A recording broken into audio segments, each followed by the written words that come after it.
submit a story, topic, or have any other inquiries, please email submit@skibanewsnation.com. Also, you can email Jeremiah Skiba personally at jeremiah@skibanewsnation.com. Also, email Jake personally at jake@skibanewsnation.com. If you want to write us a letter, send us something, help support us, or just say hi, please send your letter to Jeremiah Skiba, P.O. Box 560-271, The Colony, Texas 75056. If you write us a letter, I'll do my best to write you back. Hey, Skiba News Nation family, thank you for watching. Please like, share, subscribe, and click that notification bell so you never miss an episode of Skiba News Nation. If you want to help support us, please consider becoming a Patreon, where you will get exclusive content, shoutouts, and much more. And you can also support our channel by getting yourself some new Skiba News Nation merch. Thank you for coming on this journey with us as we continue to stay on the quest for truth. Huge shout out to all our Patreon supporters. Thank you so much for your support. We couldn't do this show without you. If you want to help support us, go to patreon.com/Skiba News Nation. Also, you can listen to Skiba News Nation podcast on your favorite podcast platform.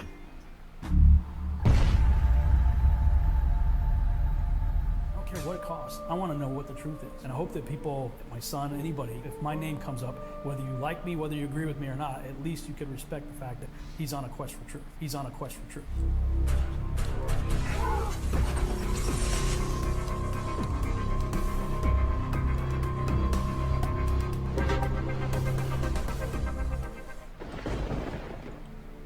Welcome to Skiba News Nation, bringing you unfiltered views, news, interviews, discussions, and more. And now, here's your host, Jeremiah Skiba, award-winning musician and son of Rob Skiba.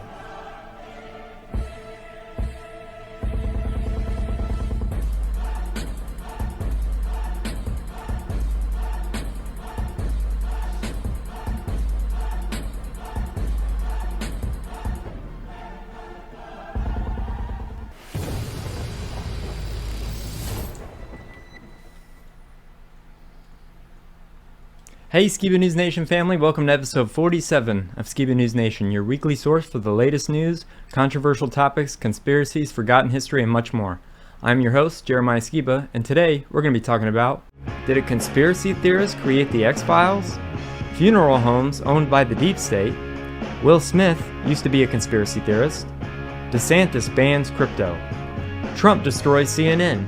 An all-new Opa's Corner, and for history, we're going to be talking about how MKUltra is being used on the masses today, how Opa befriended John Denver, AI race swap, and me having a little bit too much fun with AI, memes, and much more, so stay tuned. Now, as always, I'd like to introduce my great and insightful co-host, Jake Grant. Welcome, Jake. How you doing? Doing all right, Jeremiah. It's good to be here. Looking forward to today's show. All right, well, you ready to dive right in? Yeah. Let's do it.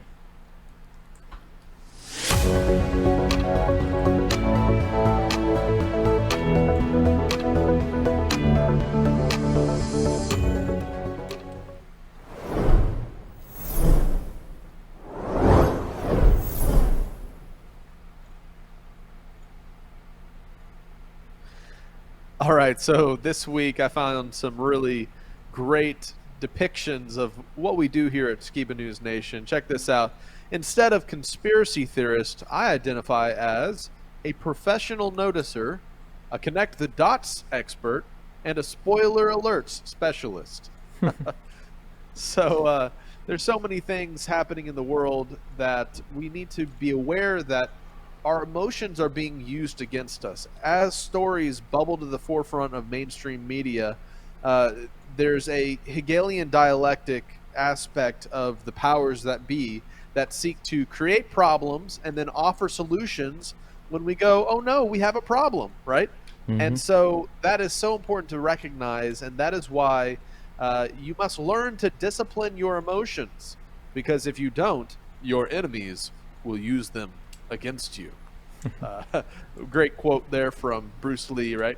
What an important time to be in control of our emotions, considering what's going on in the world and how manipulative the media that we consume can be. We just passed through Mother's Day, and I wanted to share this quick picture. We have an $8 an hour waitress, right? We have a nurse, $30 an hour. We have a working class lawyer type woman, $100 an hour. And then we have a mama taking care of her baby, priceless, right? So we just passed through Mother's Day, and it's a great reminder that our society is trying to destroy the family unit. They want to encourage ladies to leave home and go and work for a man behind a desk, right? Instead of working to build up a home, working to be a mother that is priceless. Our society is slowly degrading because one, population growth is severely stunted, especially here in the West. We know that for a population to grow, you have to have so many kids. And not only is the trans LGBTQ agenda affecting birth rates, everybody's participating in stuff that can't actually procreate, can't actually make babies, but also the whole attack on traditional relationships is all over the place, encouraging ladies, hey, go have multiple sexual partners, don't stay at home, don't be a wife, don't ever get married, don't ever have a kid, and if you do have a kid, get that kid aborted because you don't want to affect your working life, right? But just a great reminder of what is truly priceless is as you know, moms taking care of kids, and I know I'm so grateful for my wife, and she's a mother times two, so we've had 2 kids, and I'm very grateful for her. So we just wanted to share that since we just passed through Mother's Day. In today's world, please note the post-apocalyptical fiction section has been moved to current affairs. Kind of funny. I think Opa sent me over this one, and if you understand what the term apocalyptic means, it means the unveiling, the revealing, and it doesn't necessarily mean Armageddon, right? It doesn't mean the destruction of everything and all life is over, but the term actually is tethered to this premise of the unveiling of truth, and how that truth gets swallowed is a whole different story. But it's so important to realize that as we look around us, quotes like this come to fruition. Dying societies accumulate laws like dying men accumulate remedies. And I thought this was a really interesting quote from Nicolas Gomez Davila. And it's pretty interesting because we see here in the West, there's so much bureaucratic jargon and bureaucratic constipation in the higher echelons of government. And it's just this back and right, left and right paradigm, and nothing gets done. And what it makes me think of is this often quoted statement, right? Soft men create hard times create strong men create good times, right? Well, gentlemen, it is with great displeasure I inform you that soft men are making hard times. So we're living in the apocalypse, right? And why is it that this is true? In a society with more dumb people than smart, democracy becomes a serious problem. And that's kind of what we see happen in the cities, where people are so used to a life tethered to the system, so used to a life where they're depending on supply lines, where they're living in very close proximity with many, many people. No wonder their mindset of people that live in these big cities is, oh, you need to take out the children. This is not a safe environment. Women don't want to have kids, and if they have kids, they're aborting them. If they, everybody's practicing some type of birth control because you don't want to bring up a child in such a stressful environment. Just in your deepest recesses of your mind, there's a subliminal control that influences people to lean away from growing families like I talked about in that Mother's Day picture, and instead towards isolating and practicing alternative forms of sexuality, because it's not a healthy place to grow. And so innately our culture and our mental state as a society growing in these intense metropolitan areas that are stressing us out make us go the opposite route of what God intended us to be and do in nature, which is to spread out, to grow, to have families, to subdue the earth, and to be free. Instead, when we live in these cities, the vast majority of people start to think a certain way because subconsciously they're realizing that this is not a great place to grow. This is not a place to have a family. And so people tend towards leaning into the alternative sexual lifestyle, the anti-baby lifestyle, the anti-growth lifestyle, and then becoming debt slaves to hedonistic tendencies. And so no wonder there's such a push in terms of, oh, we're a democracy, right? Well, the United States is a democratic republic, but there's such a push towards the majority of people should decide what we do. And when the majority of the people that are trying to push for different agendas in these extremely blue states and blue cities, they tend to influence policies based on their surroundings and how they've been influenced by the mainstream media. Mm-hmm. And one thing that oftentimes we do is we offload responsibility to billionaires, right? Or towards these big figureheads that promise to change the way the world is.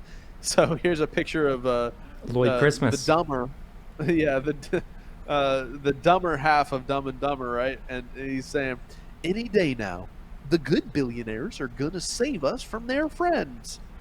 Yeah, sure. Let's see if that's really what happens. Well, we got to be careful because sometimes these billionaires are set up to be messiah type figures, even for the conservative party, conservative minded folk. And here's one example of how a billionaire plans to save us. You're meant to connect with this, but Mark Zuckerberg wants you to connect with the Metaverse, right? Connect online. And look at all these people, man. They're covered in these brainwashed VR headsets. It's so crazy. Our technology is quickly moving towards this, and just think about the impact of AI, rendering 3D models, chat, GPT. All of these things make a false reality that can be interacted with, and how we can interact with others even closer to something that'll be a day-to-day feature of many people's lives in these big cities. I mean, if you're living in a box in a big city with no room to get out and move, of course you would want to enter into a whole new reality. I mean, think of the possibilities. Of course, people that live out in the country, live out and are self-sustaining and understand, some of the more important qualities of life, they're not going to fall for that trap. However, it is really interesting. I don't know if anybody watching has seen some of those old Antichrist, like Rapture movies, but these headsets look very interestingly similar to the same headset that people in a certain movie, I think it was Armageddon 3 or something. But anyway, I can't remember the name. It's a Christian, kind of a B-roll Christian movie. But the way that they all met the Antichrist was through VR, and they had headsets that looked almost identical to what we see here in this picture with Mark Zuckerberg. I know, it looks sci-fi, doesn't it? Yeah, it looks like something out of a sci-fi movie. The religious man fashions a god he can handle, a small replica of himself. And so the world we make and the world we live and the things that we do represent, in a lot of ways, the God that we worship. And we always got to ask ourselves the question, are we worshiping ourselves? Are we worshiping what I want based on my actions, my thoughts, and my deeds? Am I creating myself as a little idol? Or are we, applying the book, the big book that actually matters, right? in terms of technology, we're seeing a transformation. Check this out. It was hilarious. This is a picture of how technology has transitioned over the years. And we now literally have the tree of the knowledge of good and evil right there in our pocket. And this is a great reminder. Everything in this picture is now in your pocket. It's a radio, it's a camera, it's a CD player, it's a cassette, it's a typewriter, it's a calculator. Yeah, what isn't it? Yeah, but if you look closely, it's also an FBI agent in your pocket. So it's not just the guy holding the stuff and the stuff, it's the guy, because they're monitoring everything we do.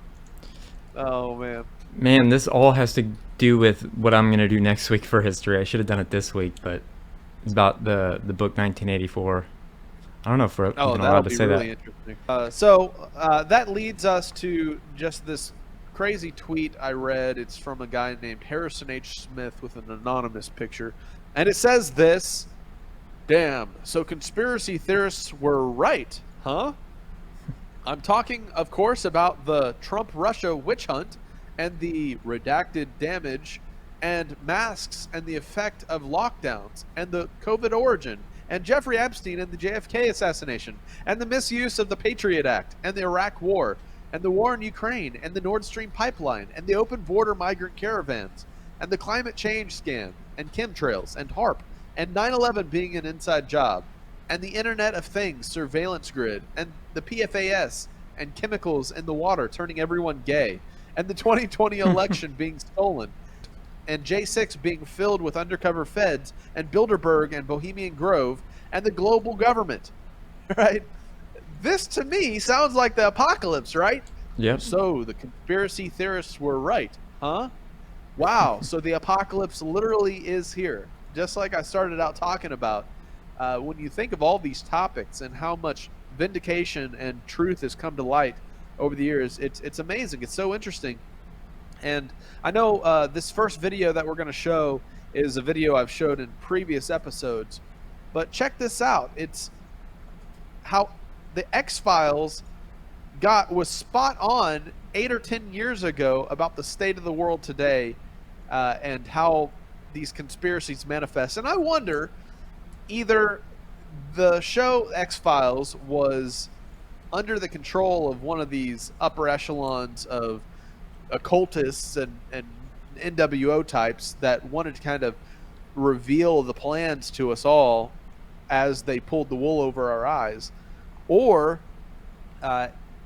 it was a show put together by conspiracy theorists who turned out to be vindicated and right all along. So check out this first clip. Tad O'Malley has been making claims. Claims about what? You and everyone you know has a piece of DNA in your genome, put there without your knowing it. Put there by whom? Well, that's the question of the day. This is an internet lunatic. You're not saying you believe him. Hold on, Agent Einstein. You're talking to a scientist. Forgive me, Assistant Director. It may sound insensitive, but the suggestion is pure science fiction. What I'm saying, Agent Einstein, is that the facts, as I understand them, cannot be discounted out of hand. No one has the right or the ability to tamper with your DNA. Unless we gave them that ability. When you say they're tampering with our DNA, that they're able to shut down our immune systems by the addition of something to our DNA. Yes, but I don't know how exactly. Or how it's being triggered. I don't know that either. Or why it's happening now. What can we possibly do? We need to act quickly. You were right about that. Well, I was wrong about the science. I was wrong about what's causing it. Dead wrong, in fact. But it's clearly a widespread failure of our immune systems. Through gene tampering. A virus within a virus that was put there through the smallpox. It's what these men are calling the Spartan virus. Oh, dang. We have to figure this out. What's wrong with the science? Okay. The Spartan virus removes the adenosine deaminase gene from your DNA. Remove the ADA gene and your immune system will simply vanish. Yeah, but I'm not getting sick. It's only a matter of time. Okay? So how does it work? How does the virus remove the ADA gene? A process called CRISPR-Cas. CRISPR-Cas9.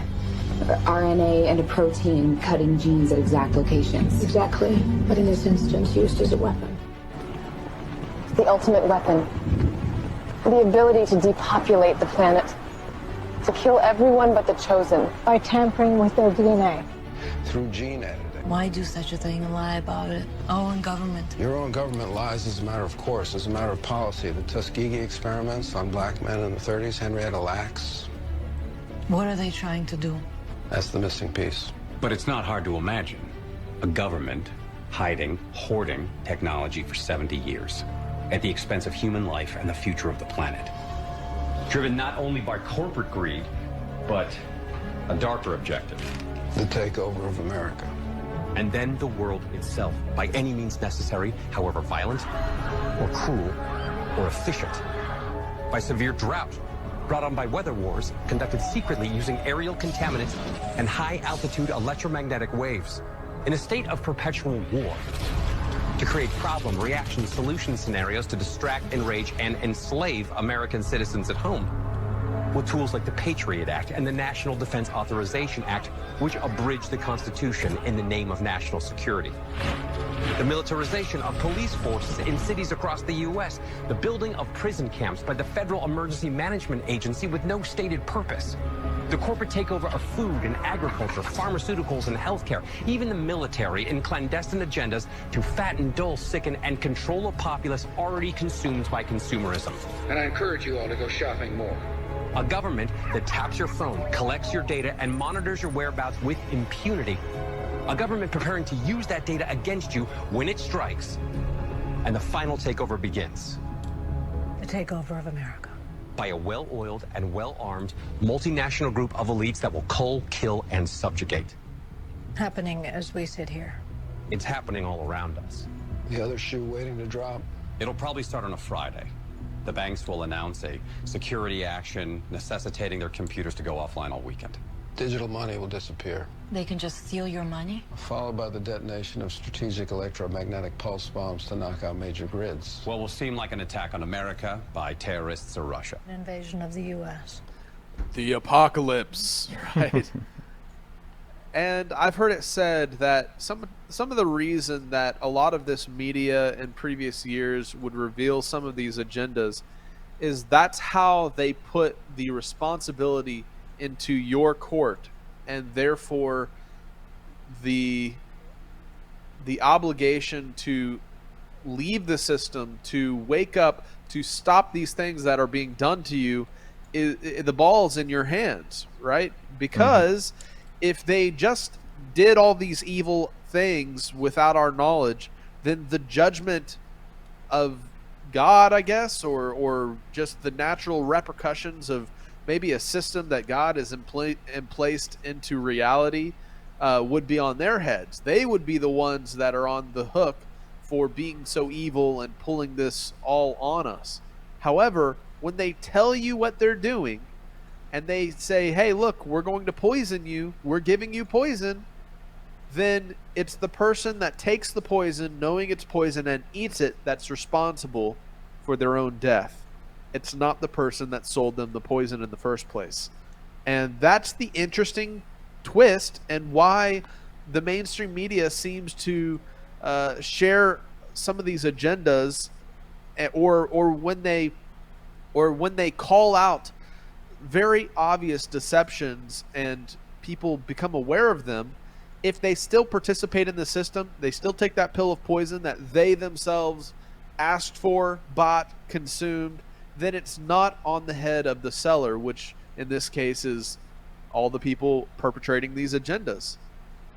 And so it's just an interesting world we live in to see things like that. And in topic of the redacted experiment that redacted happened over the past few years, and all of these redacted people who are willing to change their genome with mRNA technology, I found this one interesting. Remember when having no symptoms was one of the symptoms? This is the next level of brainwashing that we live in. And if you folded 2 years ago, if you folded to the various mandates and the levels of extremity that gradually increased, then you're going to fold the next iteration that comes down the chute. And that's what's so alarming and worrisome, because so many people bowed down to the big golden calf. They bowed down to the idol of Babylon, which is the man in the white lab coat. Whether it's the man in the white lab coat saying we're going to the moon, or the man in the white lab coat saying I want to stick my needle into you, right? If you bow down to these systems, then you're more likely to fold. And then they use things like this, like no symptoms was one of the symptoms. Any thinking person could see through this, but because of groupthink and the flocks and herds of people being ushered in one direction, people gave up their common sense and bought the lie because they didn't have a love for the truth. Is that verse in 2 Thessalonians that you guys should consistently remind yourself of. If you don't have a love for the truth, you will buy a lie and be damned, right? And I don't mean to get so heavy-handed there, but it's what the scripture warns us about. So this brings up this next topic, a funeral homes conspiracy. Check out this video. Buying up all the funeral homes too. Here's a list of funeral home companies. Biggest one, Vanguard, BlackRock.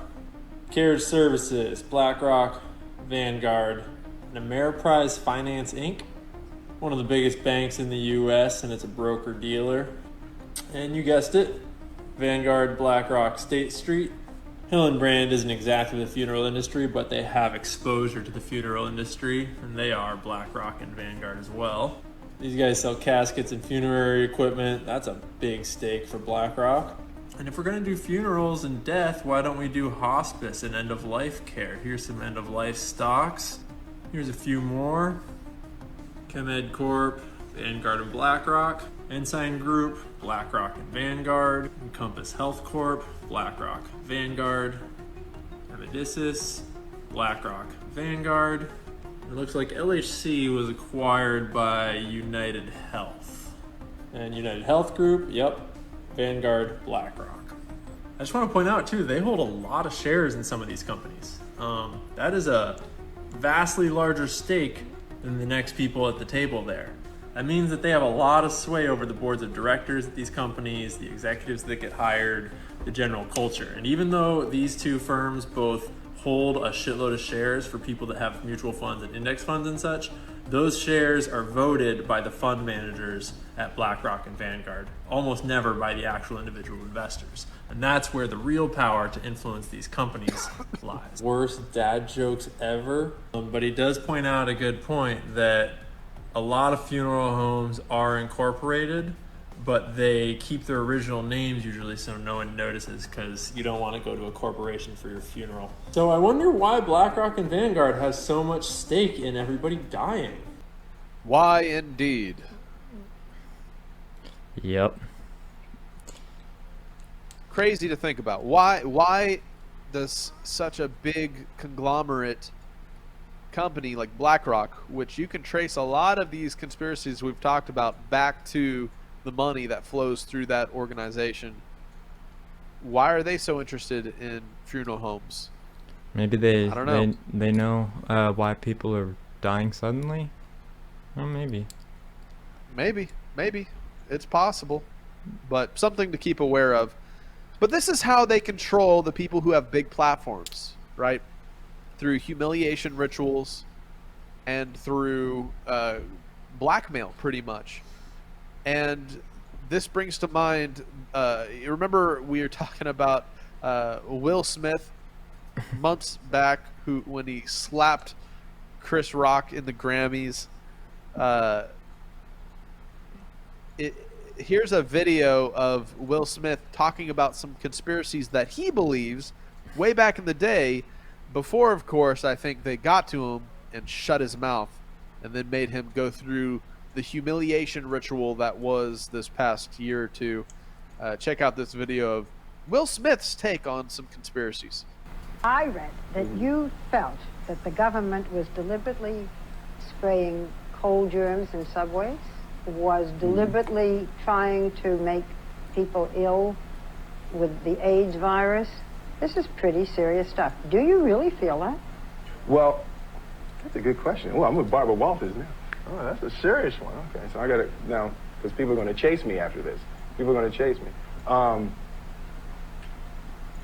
I believe that it is quite highly possible that the AIDS virus is a result of genetic warfare testing. By American agents? Absolutely. Well, am I a conspiracy theorist? I'm a conspiracy theorist, aren't I? Wow. So you had several years ago, Will Smith talking about some of his theories regarding AIDS, for example. This is really interesting how we see the connection between Dr. Fauci and the AIDS epidemic, and how the medicine that was given to the LGBTQ community was actually what was causing them to die. It was the medicine that caused the deaths, and those who didn't take it, like Magic Johnson, for example, lived to a good old age, right?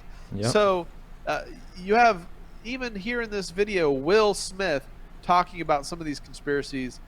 Well, you don't hear him talking about this stuff very often anymore, you know? Yep, now And he's just it slapping makes me people. think, now he's being humiliated and put into his place by very powerful people. And I think this is how those who have audiences, have these great followings, are actually controlled. And with the advent of the golden age of the internet that we've experienced over the past 10 years, we finally have a time where very popular people are not only curated by Hollywood, but people are getting popular on TikTok, on YouTube, through their independent music and independent films that they're releasing. And previously, you had to go through the proper channels to get the massive millions and millions of people audience that actors like Will Smith would have. Mm-hmm. But now, people who are less controlled are able to have a voice, and that's why I believe some of this information of the apocalypse is being unveiled.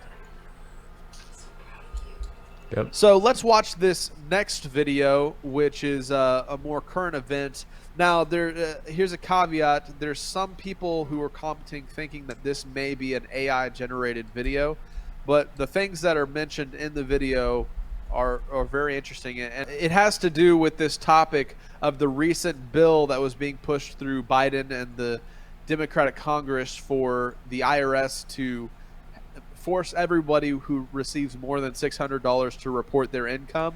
Mm-hmm. And so it's on this topic, but it is interesting. Now, keep in mind, I was not able to verify if this was a faked video or not, but if it's real, it's very compelling and important to pay attention to. And if it's fake, it's still saying a lot of true things. Check this video out. Thanks, Mike.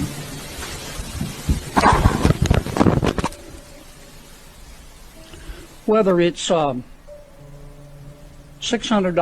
or $10,000, under this proposal, the intimate financial details of everyone in this room, at a minimum of every American who has a job, will be turned over on a daily basis to the IRS. What could possibly go wrong? Republicans aren't perfect, but this stuff is crazy. President Xi would be proud. Now, Secretary Yellen, who's one of the leading proponents of this squid-brained idea, says we need to do it to catch rich tax cheats. She knows better than that. Why throw the net so wide? This proposal, like a lot of proposals in my Democratic friend's bill, is not about public policy, and it's not about taxes. It's about control. There are too many people in charge right now in Washington, D.C. who just don't trust Americans to know what's best for themselves. They just don't trust Americans to make decisions for themselves. Their attitude seems to be do what you're told.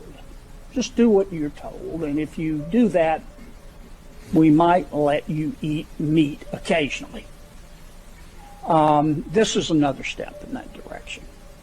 And I hope my Democratic friends rethink this idea. Well, it's hard to improve on what Senator Kennedy just said, but I'm going to do my best to at least add to it. Obviously, I've heard from bankers, community bankers and credit union presidents who are concerned about this. But I have literally heard from thousands of North Dakotans who bank with great concern. And in many cases, it's a phone call from somebody who just wants to know if it's true. And if it's true, do I know about it?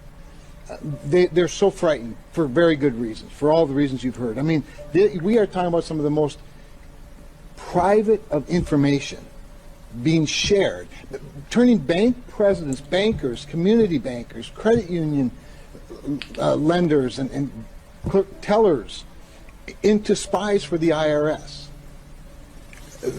It sends shivers. But here's what bothers me so much. It shouldn't, it should surprise us, but it doesn't. That this administration, who has gone from incremental steps towards socialism to vast leaps to socialism. I mean, Marx is on our doorstep right now. It shouldn't surprise us that they've got the boldness to do this. But here's what bothers me as much as anything. This proposal is built on the premise that there are a bunch of guilty people out there. There's a presumption of guilt. Why else would you need more agents to go after people that buy a car? And that's bothersome. The premise of that in our free system is bothersome to me. But I think one of the craziest parts of the whole thing, even if for a moment you were going to buy into the notion that there are a whole bunch of people not paying their fair share. That's the other word. I came from the same banking hearing that several of the others came from. Billionaires just aren't paying their fair share, so we have to get all of the transaction information from everybody because they're not paying their fair share.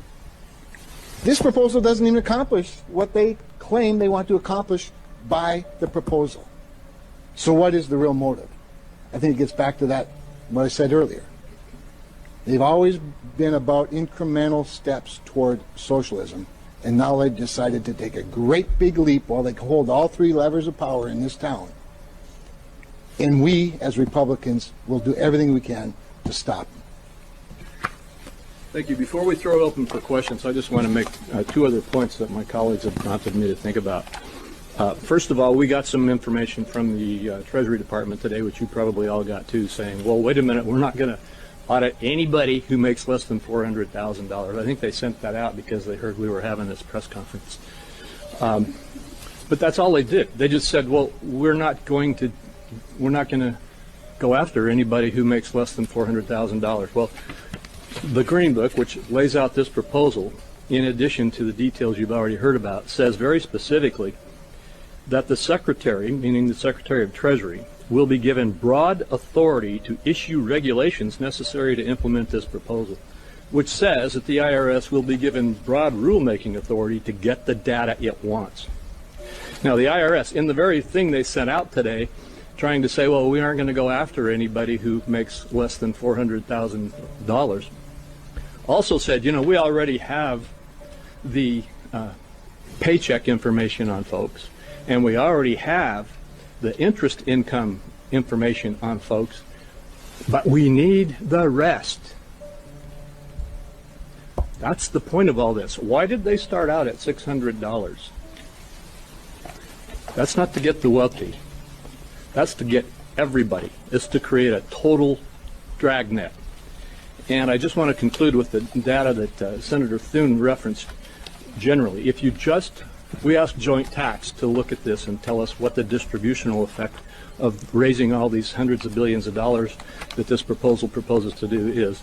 And Joint Tax said, they haven't even put out enough details for us to give you a specific answer, but if you look at the tax code and see where it is that there is the available money that's not being reported, it's primarily in Schedule C and Schedule E.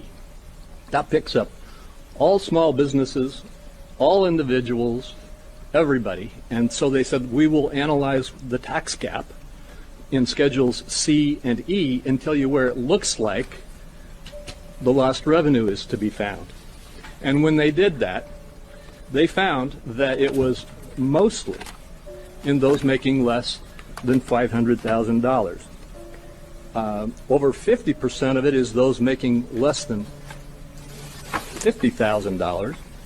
Another 21%, I got to get my glasses out here. Another 21% is those making between $50,000 and $100,000. Another 12% is those making between $100,000 and $2,000, and another 6% is those making $200,000 to $500,000. And when you get to those making $500,000, not $400,000, but $500,000 or more, that only accounts for 4% to 9% of the expected recoveries that can come from analyzing these schedules. So I don't know what the IRS is trying to say here, but if they are really not going to go after those who make less than $400,000, then why don't they, instead of saying, well, we'll raise the limit to $1,000 for everybody, why don't they just put a ban in there that bans the IRS from snooping in the accounts of people who make less than $400,000? That's a question I think that should be asked of the sponsors of this approach. Anyway. This is in regards to that recent discussion of the IRS tracking those who are not reporting income of $600 or more. And it reminds me of when I talked to my tax lady when we filed taxes this year, and she's like, yeah, did you know that they were asking the IRS agents that they were hiring, the 80,000+ new IRS agents that this government wanted to hire, if they would be willing to carry firearms? And previously there was only like 1,000 IRS agents that would actually use firearms and carry firearms on their person. But now that's expanding and being asked to the 80,000+ IRS agents if they're willing to carry firearms. And I wonder if it's to enforce some of these draconian tax issues. And it's interesting because people are much more willing to acquiesce to your request if you have a gun to the face, right? And yep. It's an interesting topic, so I just wanted to share that video there. And this leads into the very important topic of how is control really going to be enacted in the coming years, because right now it's really hard for the government to track paper transactions. However, with a central bank digital currency, the whole world will be able to be traced. So let's check out this video of DeSantis in Florida banning central bank digital currencies and some of the statements he makes about it, which are very telling, showing how some states are bowing down to the central bank digital currency premise and some states are standing up and banning them, but all of them would have to give in to a congressional declaration if that ever came to be. So check out this video of DeSantis on CBDC being banned in Florida. Well, we got a motley crew with us here today. We've got, of course, our Senate President Kathleen Passidomo from nearby, so your Senator John Martin, and then we've got a lot of the representatives, Persons Malika, Botana, Snyder, Esposito, and Gia Lombardo. So I want to thank all of them for what they did, and really a historic legislative session. I don't think that there's ever been anything that has quite matched that in terms of the major reforms that were passed, and really the breadth of the things that were tackled. And this today's what we're talking about is a good example of kind of the posture about, we're on offense in the state of Florida. We're leading, we're getting ahead of issues, and we're making sure that your freedoms are protected against threats that may not even necessarily be here right now, but are developing. And so that is, I think, the hallmark of good leadership. Commissioner of Agriculture Wilton Simpson is here, and he'll be saying a few words. Then we're joined by Samantha Beeler, President of the League of Southeastern Credit Unions, Taryn Bragdon as the founder and CEO for the Foundation of Government Accountability, Matt Kennedy, owner of the Alamo Range, Naples, and Shirley Wattrall for Women for Gun Rights. So you're going to hear from them as well. Part of the reason that we're here today is because we want to protect your financial independence. We want to protect your financial privacy. And you've seen over the last however many years, particularly with things like COVID, you've seen governments really crack down on people's ability to exercise their basic rights. If you remember when the truckers in Canada were protesting those draconian mandates, they were raising money, they were doing things. People were getting their bank accounts frozen.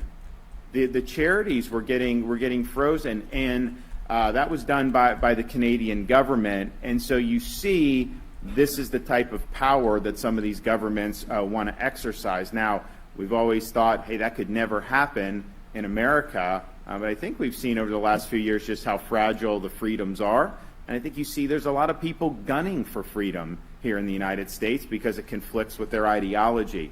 So some of the things that we've done, of course, we signed legislation a couple weeks ago kneecapping this idea of ESG in the state of Florida. They call it environment, social governance. In reality, that's just a facade for using the private sector to enact a political left-wing agenda. And they want to go after things like domestic energy production. They want to go after Second Amendment rights, people involved in the firearm industry, and on down the line. And that's being done without any voters actually weighing in on it. These people aren't elected to anything, but they're really colluding to try to change policy and to try to change society. And we think that that's wrong. We think things like doing social credit scores for Floridians is wrong. If you go to a bank and you want to get a loan on something, they should evaluate your credit history, just like they've always done, to add into that some type of political litmus test or ideological litmus test, or to penalize you because you own firearms or you're involved in that industry. That's just fundamentally wrong. And so our bill, the law that's now been signed, protects Floridians against discrimination, protects you against things like social credit scores, makes sure our pension fund is not being manipulated by ESG criteria. I mean, we've got retired cops, we've got retired teachers. That pension should be run to get the best return on the investment, not to try to impose a political agenda with their money. And so we think that those are very good. But at the end of the day, things like ESG and what they're doing with some of these asset managers, what they're doing with some of the large Wall Street banks and other corporations, they're trying to change the country without accountability, and that's wrong. So basically what we've said is no social or economic transformation without representation. You have a right to pass judgment on policy, and our ESG bill is really fighting back against that. So that's a major piece. Another piece that started to develop is the idea of creating what they call a central bank digital currency. And this is something that Joe Biden announced, I think last year, to say, hey, we need to study this. We need to see what would happen with CBDC, how that would work. And I don't think they would have done that if they don't intend on implementing this. And so basically what it would be is this would be something that would be controlled by like the Fed. It would be a digital, quote unquote, digital dollar. I think they want to crowd out and eliminate other types of digital assets like cryptocurrency because they can't control that, so they don't like that.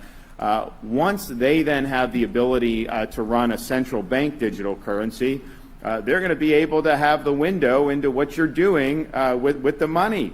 They're going to have the ability to control where that money is going. They could block if you filled up your gas tank too much. Hey, they're fighting global warming. You can't do any more. Maybe you bought a firearm last week. They don't want you to buy another one this week. So that would empower the government to do, I think, a lot of things that would not be conducive to freedom. Now people will say, oh, well, they're not going to do that. That's not what they want to do. They just want to, make it more efficient to do like cross-border, all this other stuff. And, yeah, maybe that's what they'll say. But I think that anyone with their eyes open could see the dangers that this type of an arrangement would mean for Americans who want to exercise their financial independence and would like to be able to conduct business without having the government know every single transaction that they're making in real time.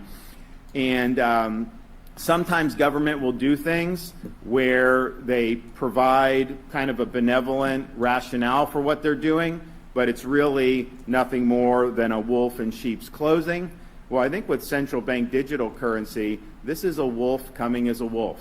This is something that will be a massive transfer of power from individual consumers to a central authority. And that's just fundamentally antithetical to a free society. Now, why are we doing this? If Biden's just studying it, why would we want to get involved in Florida? Well, I think what's happened is you started to have a movement among the states to actually add CBDC to their uniform commercial codes. And this was something that was pushed by a lot of powers that be, that you do that. We looked at that and said, that ain't going to fly in Florida. We are not going to be adding central bank digital currency to our uniform commercial code. But we also said, you know what? We need to provide protections for Floridians against this. And so we'll put in the uniform commercial code that it's something we don't recognize. And the reason why we're doing that is because I think central bank digital currency is wrong. Congress probably does have the authority to authorize it if they wanted to. I don't think they will. But what the Fed has said is, well, we're going to consult with Congress. We're going to consult with the executive branch before we do anything with respect to CBDC. And ideally, we would get authorization from Congress. Well, the U.S. Constitution is not just a suggestion. It's not ideally that you get legislative sanction for something like that. You are required to get Congress to authorize something like that. And if Congress were to do it, that probably would trump what we're about to sign today. But if they do it by executive fiat, without having any legislative authorization, we believe that this protection here will serve as an important bulwark against really what would be, I think, an illegitimate use of federal government power. And you see it everywhere now. They don't vote on any of this stuff. You have a massive, out-of-control bureaucracy, and they will just issue 600-page rules that transform our economy or transform our society. They just did one. The EPA put one out about coal and natural gas-fired power plants. And nobody voted on that. They just did it. You see some of the stuff they're doing with home lending. They're actually making it harder for people that have good credit, and they're basically charging them more to pay for people that have poor credit. I mean, that's social engineering. It's bad economics, but it was never approved by the people's representatives. And so we have a bureaucracy that thinks it can do what it wants. And if we let this continue, these elections are basically window dressing at that point, because you have a Leviathan that just keeps churning out whatever it sees fit. So we're fighting back against that in Florida. We have fought back against it across a wide variety of fronts.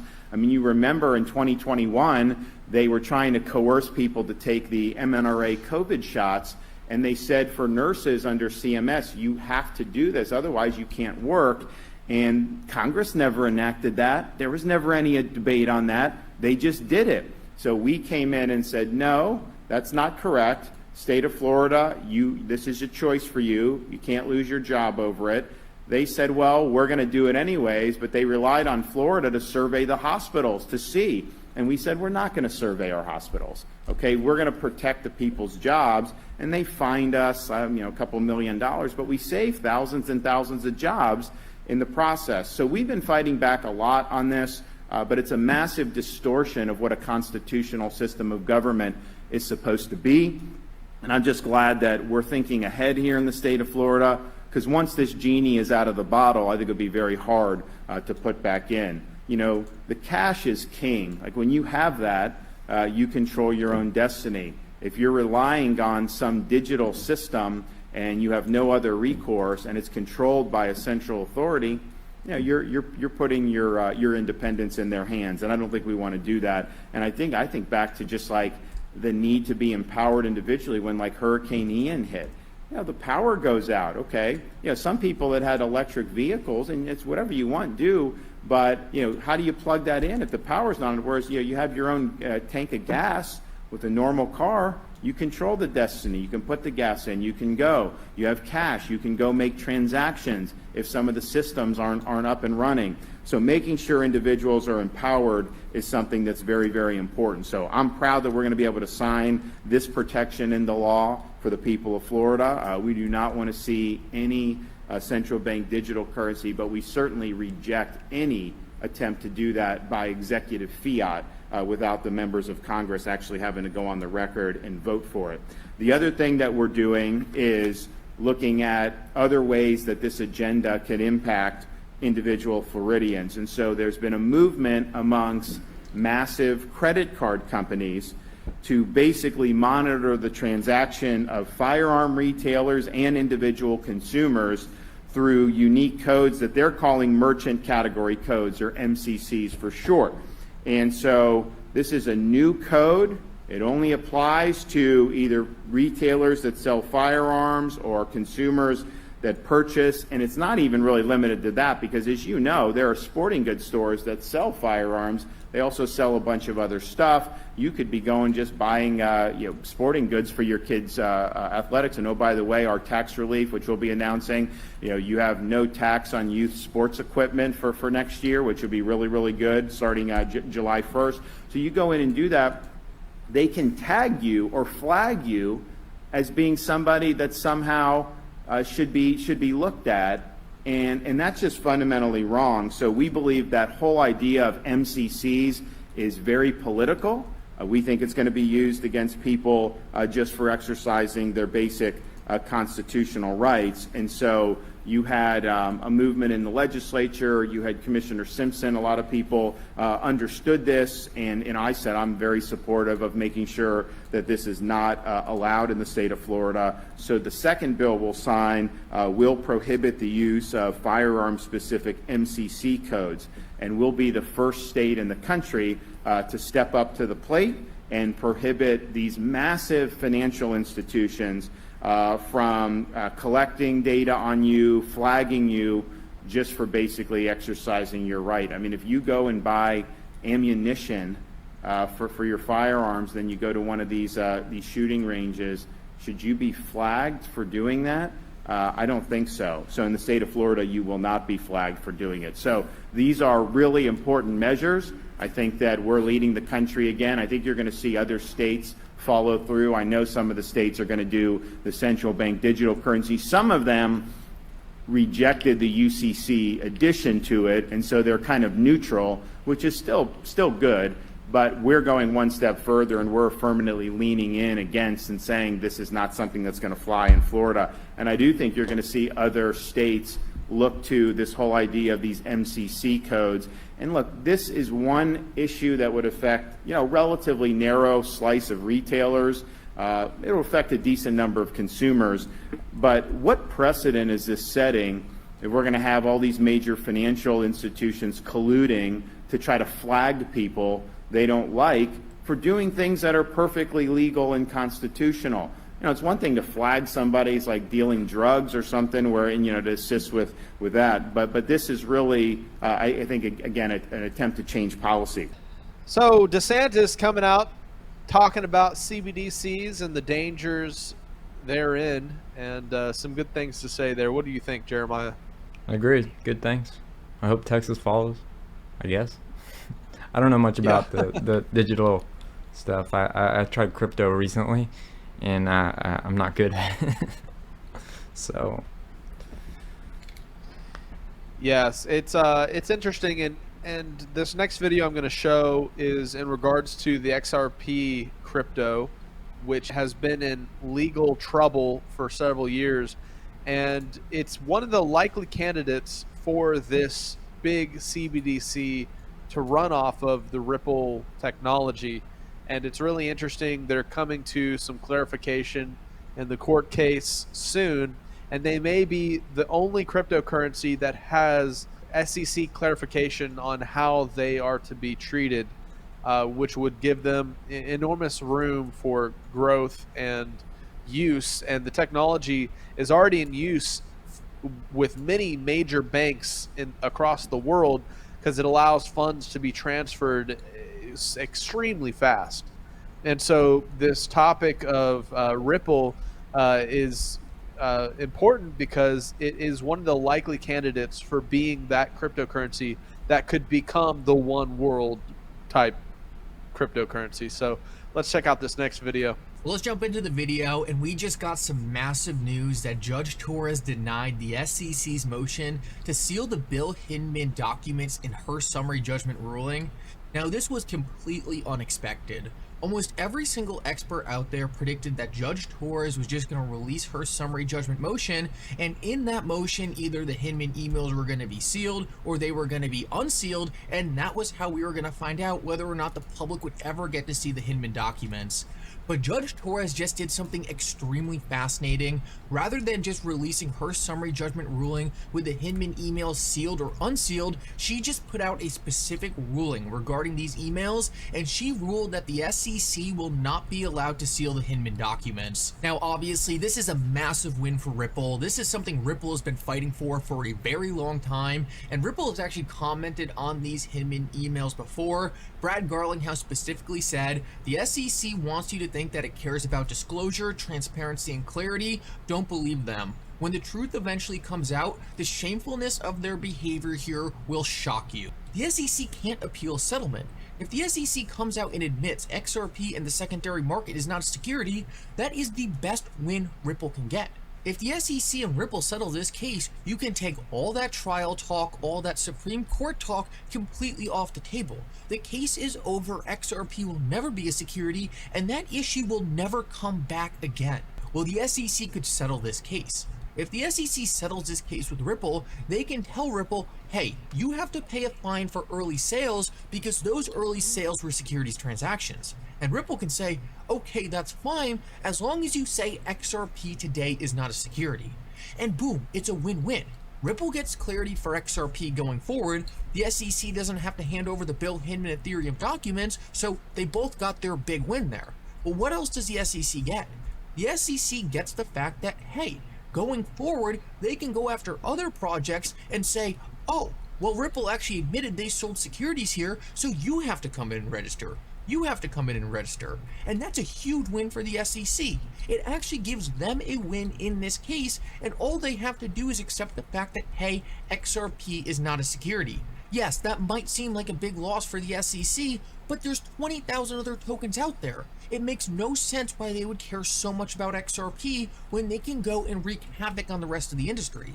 And don't get me wrong, I don't want that to happen at all. But the SEC is going to have to get something out of it, and I have a feeling that is the best thing they're going to get out of this. So, with all that said, I think a settlement makes a ton of sense from both sides. And prior to this happening, I just didn't think it was going to happen. It was taking way too long, the parties were already waiting for summary judgment, and there was no new incentive. But this is the new incentive, and this is absolutely massive. So I know that's a lot of crypto jargon, and unless you're following the whole topic of XRP and the court case and why is this significant is probably what's coming to your mind. Well, the significance of it is that there's a lot of power and money moving back and forth as this topic of cryptocurrencies has come to the forefront of politicians' minds. Right? This is something that Joe Biden was like, oh, I want to study into CBDCs, and we saw that video with DeSantis warning about the dangers of CBDCs. Well, this SEC lawsuit against Ripple regarding the XRP cryptocurrency is one of those red flag herring type events that if you pay attention to it, you can kind of see how the waters are going to be turning out in the next year or two.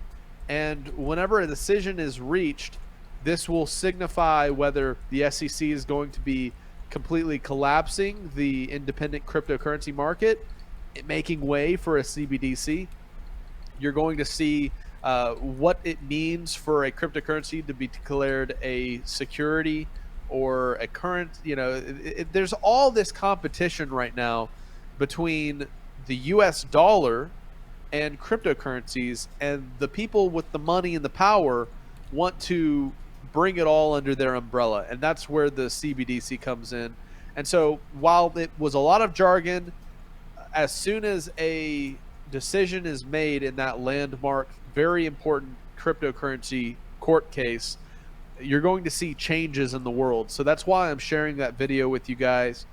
And it's very significant to see the implementation of this monetary technology in our world today and how quickly it's advancing.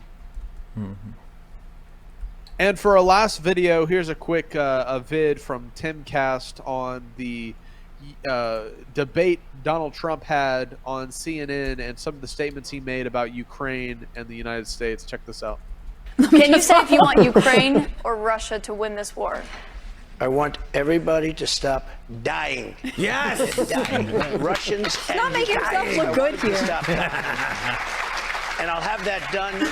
What team? What team are you on? You need the power of the presidency to do it. But you won't say that you want Ukraine to win. Oh, God! You know what I'll say? I'll say this. I want Europe to put up more money because they're in for 20 billion. We're in for 170, and they should be. And they should equalize. They have plenty of money. They should equalize. I got with NATO. When I sat down, I got them to put up hundreds of billions of dollars that they weren't paying under Obama and Bush and all of these other presidents. That's why they're able to help them fight the war because of the money I got. But I want Europe. What's happening in Ukraine? Excuse me. I want Europe to put up more money because they're laughing at us. They think we're a bunch of jerks. We're spending $170 billion for faraway land, and they're right next door to that land, and they're in for 20. Wow. One of the reasons I shared that is that number, $170 billion on a faraway land, really puts in perspective where our government's interests are and what their agendas are. And when you think about that, it's infuriating to think about how much $170 billion could have impacted American infrastructure and impacted the cities in the west coast that are collapsing and the just all kinds of things that $170 billion could have been spent on here in the United States, and yet we're sending it over to have Ukrainians die for LGBTQ rights, which is like, oh my goodness, man. Like when you think about just how we are fighting this proxy war in Ukraine, how corrupt this whole topic of, yeah, hoorah, blue, yellow, and understanding where it's all leading, it's very telling. And man, I what did you think about that debate there, Jeremiah? You probably saw that. I loved it because he was the good old Trump that we saw in the Hillary debate. You know, he was pretty much schooling everything she said and stating facts. I mean, he did a really good job. The answer that I liked was he said, people need to stop dying. He wasn't one way or the other, and the media, of course, tried to turn that around on him, but he doesn't want anybody to die if he was president. Yeah. And I think he could, like he said, he could make the war stop because he has relationships with both parties, but, you know, got to reelect him, in my opinion. I just find it interesting that CNN gave him this platform, the person that they label a dangerous, insightful. Well, because the ratings go up. They need ratings. Exactly. It's so telling.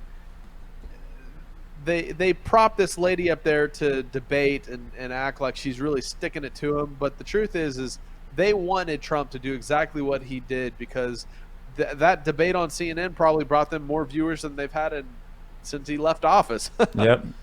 Absolutely. You want to say something? Yeah. Hey guys. I'd like to circle back around to the topic of the VR and the AI that you brought up, Jake, at the beginning of the news.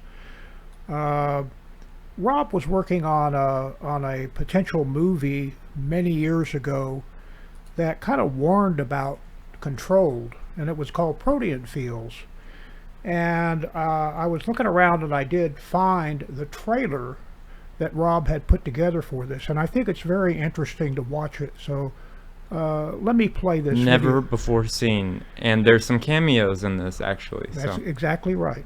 So I want to play this. Right. I want to play this trailer for you, and then you could discuss whether this has any foreseen implications. You know. You're on top of the world right now, aren't you? Yeah. You know, I didn't think this day would ever come. All that hard work is about to pay off big, honey. I'm so proud of you. I always knew you could do it.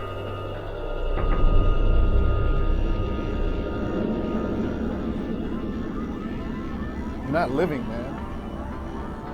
I mean, this virtual reality crap, it's keeping you locked up. Come on, man, let's get out of here. Get your mind off things.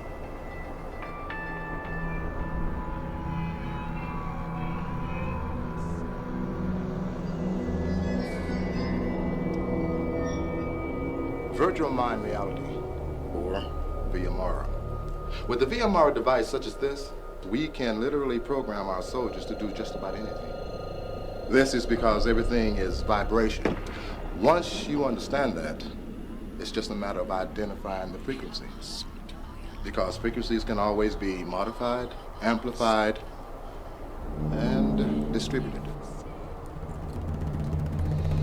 We have before us the opportunity to forge a new world order. We've got to have a civilian national security force that's just as powerful, just as strong, just as well funded. Forget about all these politics, all this election nonsense. We live in a fallen world, people. Our fight is not against man, but against principalities and power. Spiritual wickedness in high places.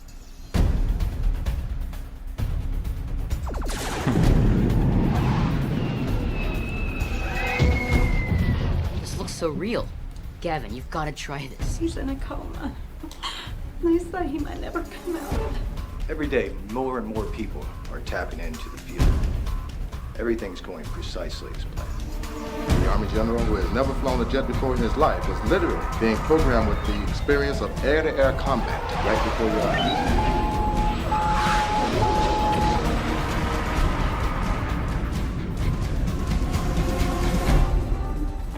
Hey, man, I want to know what the thing did to my son. Look, trust me, I want to get to the bottom of this as bad as you do. Why are these kids dead? What do you know about MKUltra? MK Delta, Operation Paperclip, Project Bluebird. What kind of investigator are you? You might want to consider some protection. What do I need protection for? I'm not going to be playing this game. It's only a matter of time before they're not going to need video games to do what they're doing. And what you've seen here is just the beginning.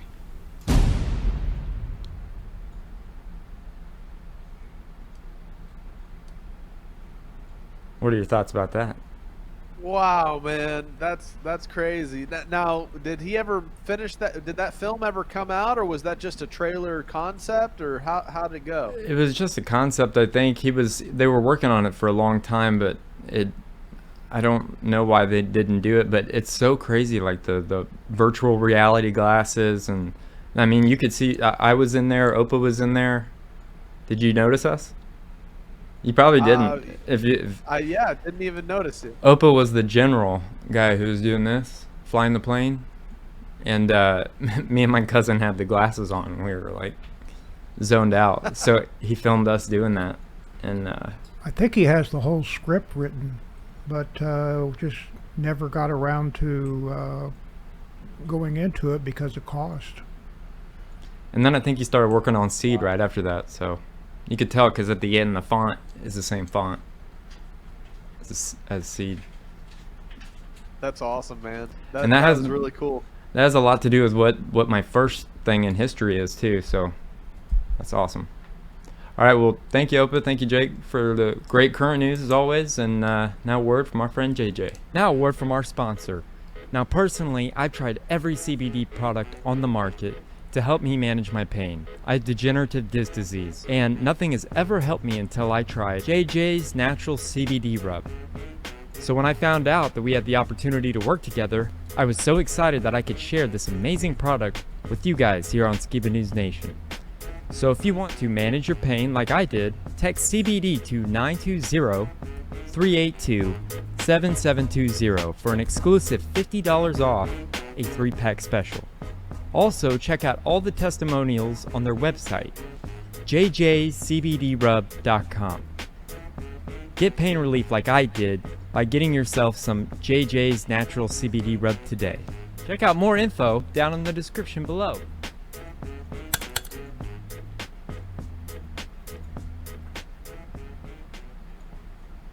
As always, thank you, JJ. Now, I think it's about that time. It's time for an all-new Opa's Corner. Take it away, Opa. Outtake. The following presentation may contain too many cat jokes. Viewer discretion is advised. This presentation is rated CJ, cat jokes. Parental guidance suggested.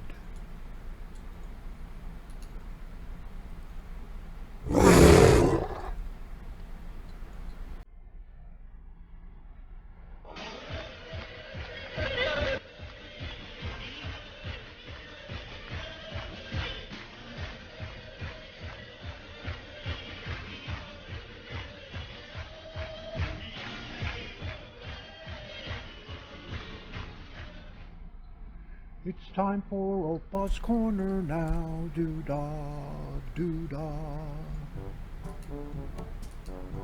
I was in a long queue at a drive-thru this morning, and a young lady behind me leaned on her horn because I was taking too long to place my order.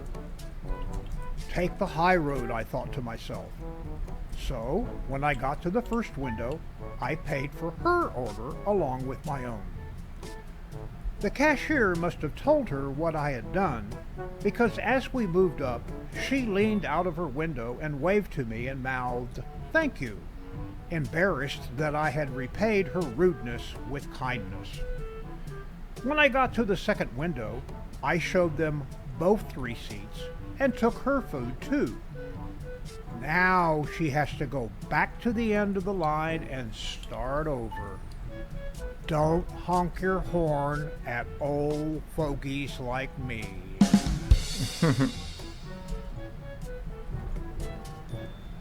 A man was walking alone one late foggy night when behind him he hears bump, bump, bump. Walking faster, he looks back, and through the fog he makes out the image of an upright casket banging its way down the middle of the street toward him. Bump! Bump! Bump! Terrified, the man begins to run toward his home, the casket bouncing quickly behind him. Faster! Faster! Bump! Bump! Bump! He runs up to his door, fumbles with his keys, opens the door, rushes in, slams and locks the door behind him. However, the casket crashes through his door, with the lid of the casket clapping. Clappity bump, clappity bump, clappity bump. The terrified man runs. Rushing upstairs to the bathroom, the man locks himself in, his heart pounding, his head reeling, his breath coming in gasps. With a loud crash, the casket breaks down the door, bumping and clapping toward him. The man screams and reaches for something, anything, but all he could find is a bottle of cough syrup. Desperate, he throws the cough syrup at the casket, and the coffin stops.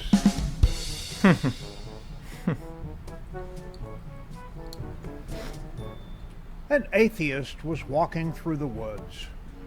What majestic trees! What powerful rivers! What beautiful animals, he said to himself. As he was walking alongside the river, he heard a rustling in the bushes behind him. He turned to look. He saw a 7-foot grizzly bear charging toward him. He ran as fast as he could up the path. He looked over his shoulder and saw that the bear was coming in on him. He looked over his shoulder again, and the bear was even closer. He tripped and fell on the ground. He rolled over to pick himself up, but saw that the bear was right on top of him, reaching for him with his left paw and raising his right paw to strike him. And at that instant, the atheist cried out, "Oh my God!"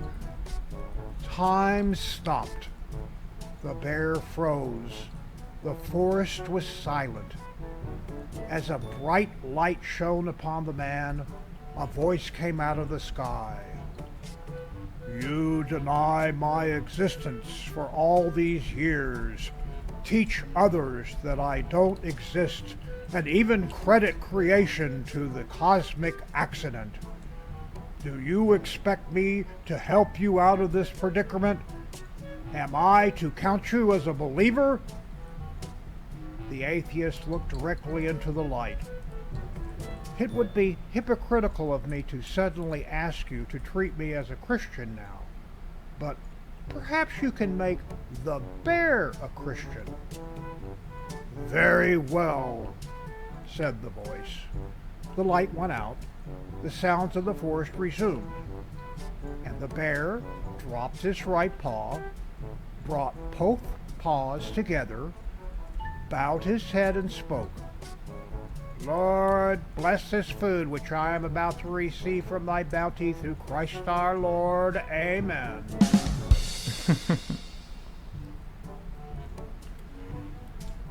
It was autumn, and the Indians on the remote reservation asked their new chief if the winter was going to be cold or mild. Since he was an Indian chief in a modern society, he had never been taught the old secrets. When he looked at the sky, he couldn't tell what the weather was going to be. Nevertheless, to be on the safe side, he replied to his tribe that the winter was indeed going to be cold, and that the members of the village should collect firewood to be prepared. Also, being a practical leader, he got an idea. He went to the phone booth, called the National Weather Service, and asked, Is the coming winter going to be cold? Looks like this winter is going to be quite cold indeed, the meteorologists responded. So the chief went back to his people and told them to collect even more wood in order to be prepared. A week later, he called the National Weather Service again. Is it going to be a very cold winter? Yes, the meteorologist replied. It's definitely going to be a very cold winter. The chief again went back to his people and ordered them to collect every scrap of wood they could find. 2 weeks later, he called the National Weather Service again. Are you absolutely sure the winter is going to be very cold?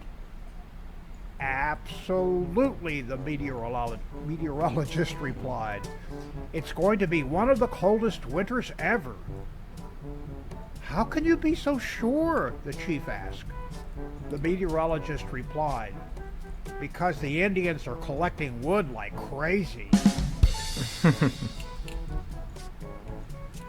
A bear is chasing a squirrel in the woods. They cross a river when all of a sudden the river genie appears. Well, all right, 2 customers. I don't know who triggered this whole thing, so let me give you both 3 wishes. Bear, you start since you're bigger. The bear thinks for a moment. He smiles. Okay, I want all the other bears in this forest to be females. The genie grants the wish, turns to the squirrel.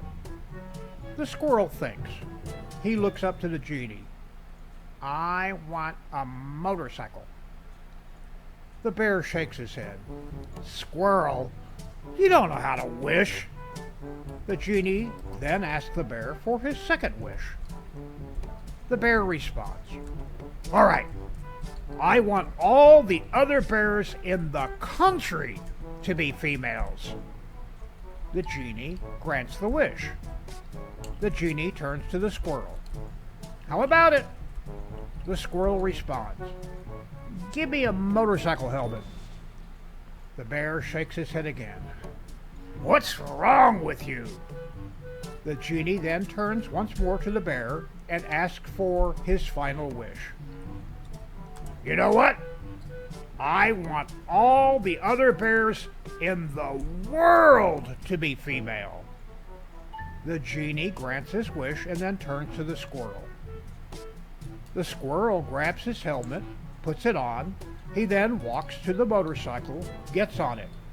He starts it, runs the engine a little, and as he rides away, not looking back, he yells, "I want the bear to be gay!"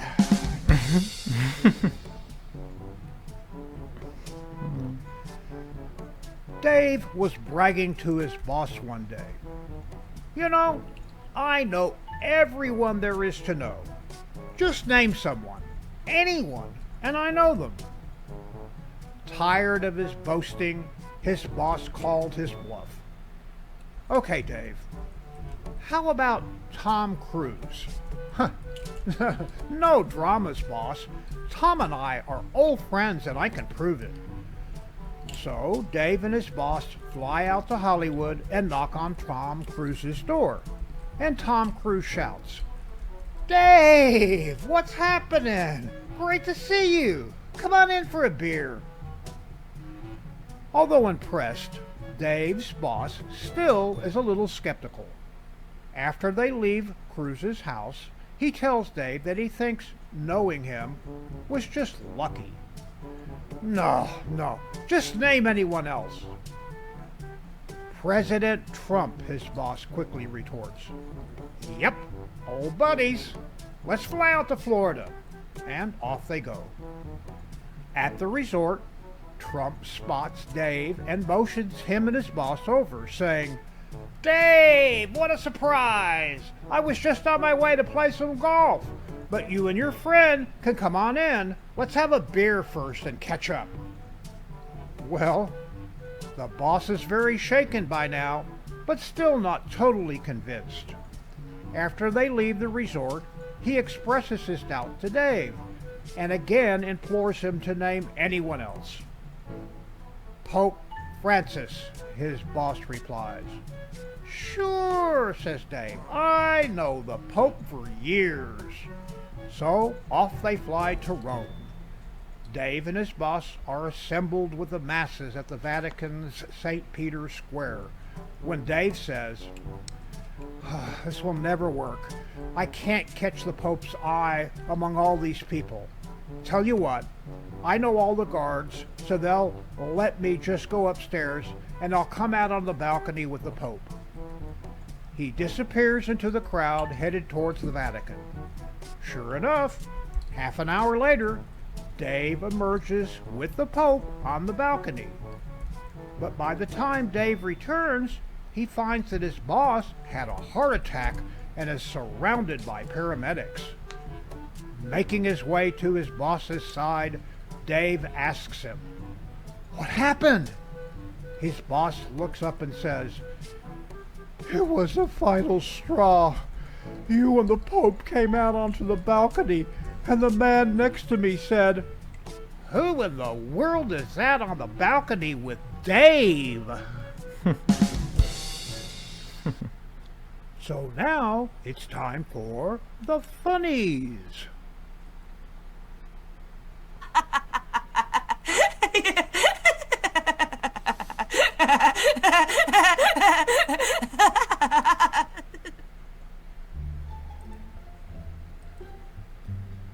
"This isn't mine. I ordered a large cheese with everything but the kitchen sink."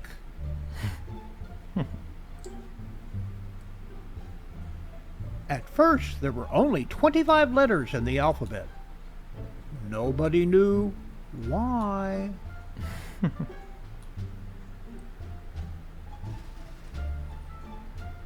"Sometimes I wish I were a feral cat, running wild and living free, surviving by my wits. That's the life for me. Yes, I really missed my calling in life." Hey, is this tap water?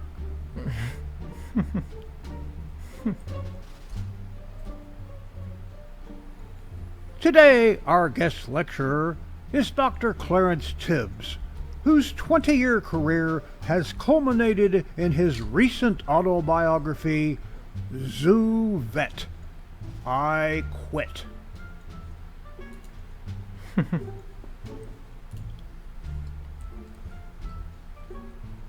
By secretly working out for many months, Irwin became the envy of all 98-pound weaklings. Look, 99.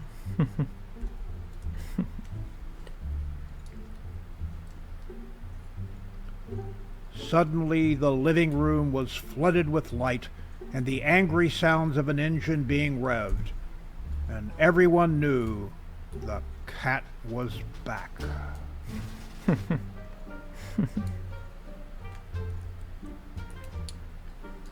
It's either another barrel of wine or the unicorns, Noah. There isn't enough room for both, so choose wisely.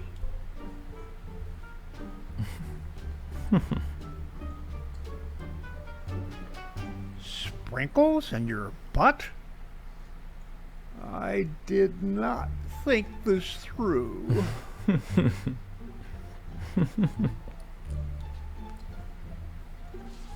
So, George says I'm going over there and telling that guy to shut that equipment off. So I said, George, that guy's a mad scientist. Call the cops. Don't go over there alone. Well, you know what George did.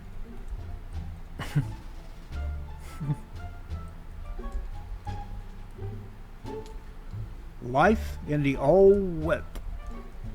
General, the Indians caught me and cut out my tongue. You're lucky they just hooked your tongue, Sergeant. You'll get no sympathy from me.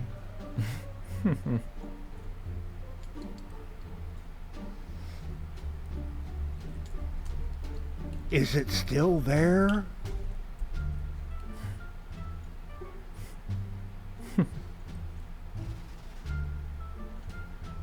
Hey, did you ever notice that your pincushion looks exactly like me? Weird.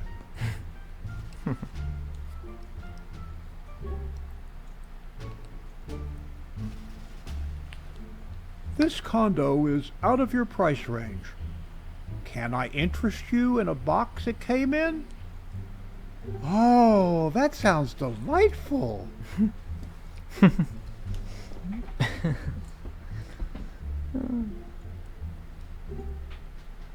Oh no, beans again?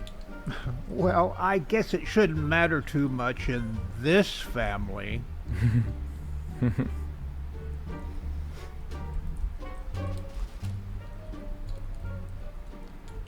At the Apids. Long day at the plant, dear? You better believe it. I must have eaten 30 rose petals today.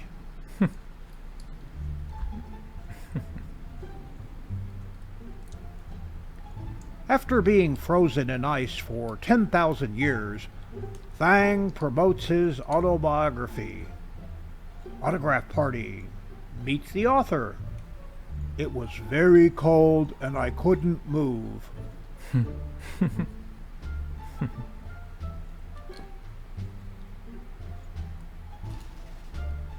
For sale.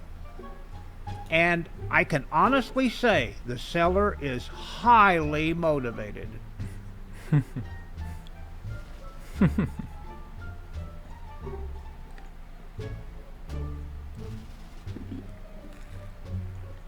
Lulu said the secret to happiness is to live in the present. And never think outside the box.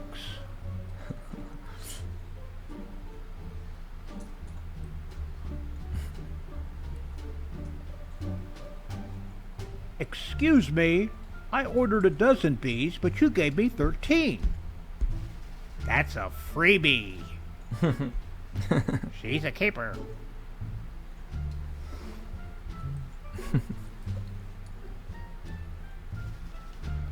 Great. He forgot his lines again.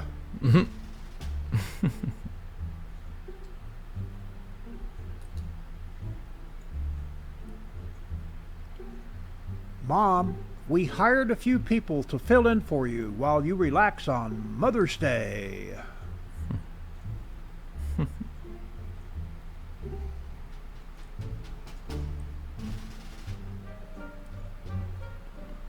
Hey, sexy. Looks like it's going to be you and me to repopulate the Earth with unicorns, huh? By the way, I'm Greg. What's your name, sweetheart? Arnold.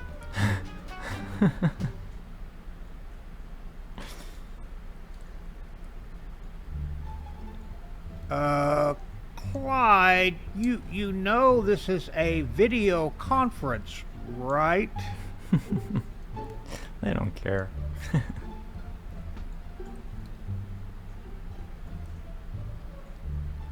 Oh, you want your diploma? Sorry, the dog ate it. Not so funny now, is it?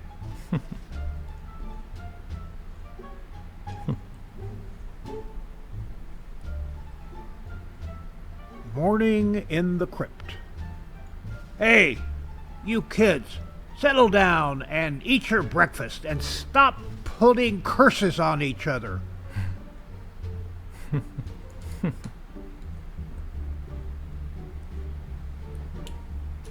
Snakes, the snakes of war.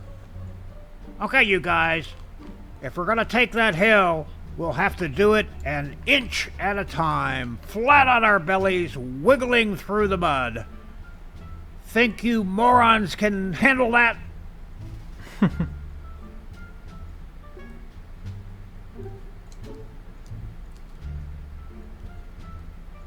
Because they put up with people their entire life, that's why they get a free pass.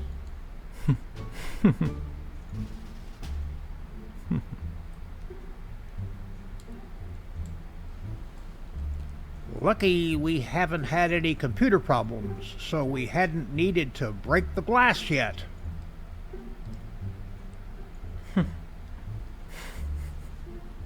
Break glass in case of emergency.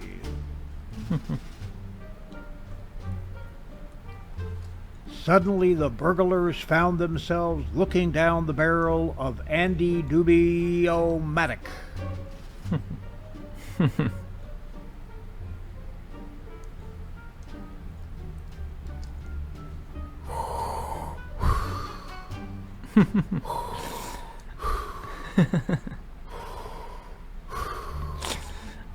I am your cat.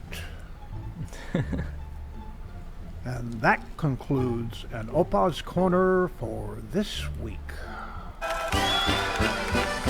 Mein Hut, der hat 3 Ecken. 3 Ecken hat mein Hut. Und hat nicht 3 Ecken, dann ist es nicht mein Hut.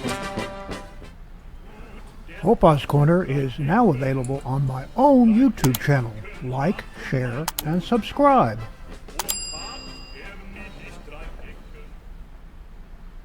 Opa, thank you for another great Opa's Corner. I think that deserves an applause. Take a bow.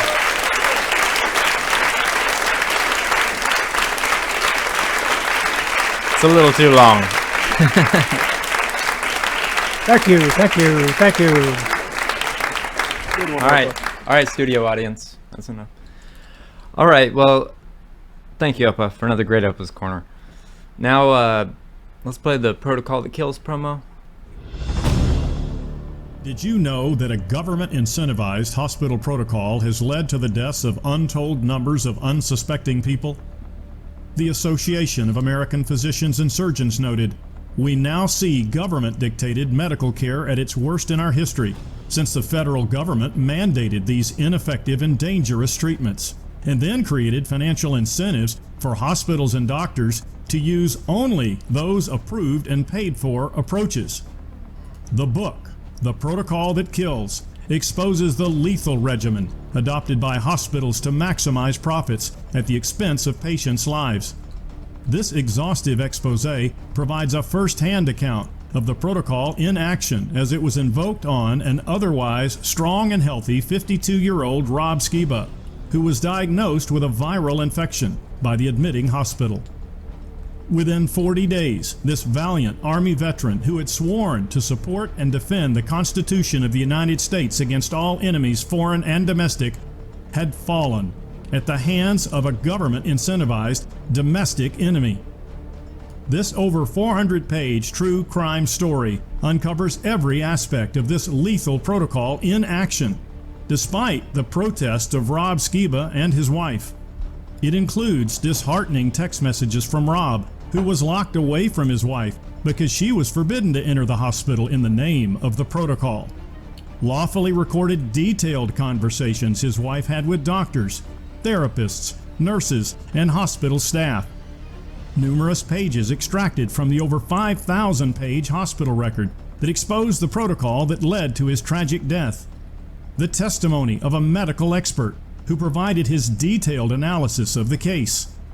Invaluable and timely insights of a legal counsel who provides the story behind the story by providing crucial details and evidence, along with over 100 citations from clinical studies, medical journals, federal regulations, and relevant books and articles that prove Rob did not die of natural causes, but due to the perpetrator's insistence that he follow the mandated and inhumane protocol that kills.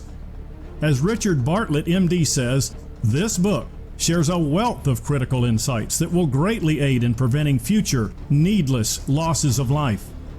The purpose of this book is to sound an alarm of a clear and present danger, as this lethal protocol is still being used against patients in hospitals all across America, and to provide you with essential insights that can help save your life or the life of someone you love.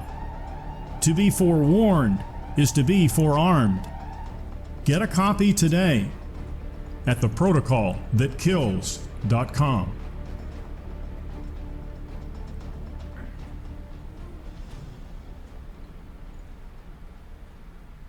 So if you haven't already got yourself a copy of The Protocol That Kills and you want to find out what truly happened to my dad, we'll leave a link down in the description, and it's the website, theprotocolthatkills.com.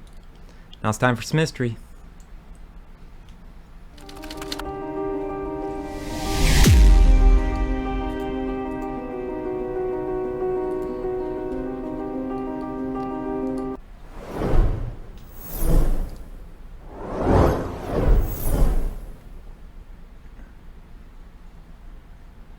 So this week for history, we're going to be talking about several different things.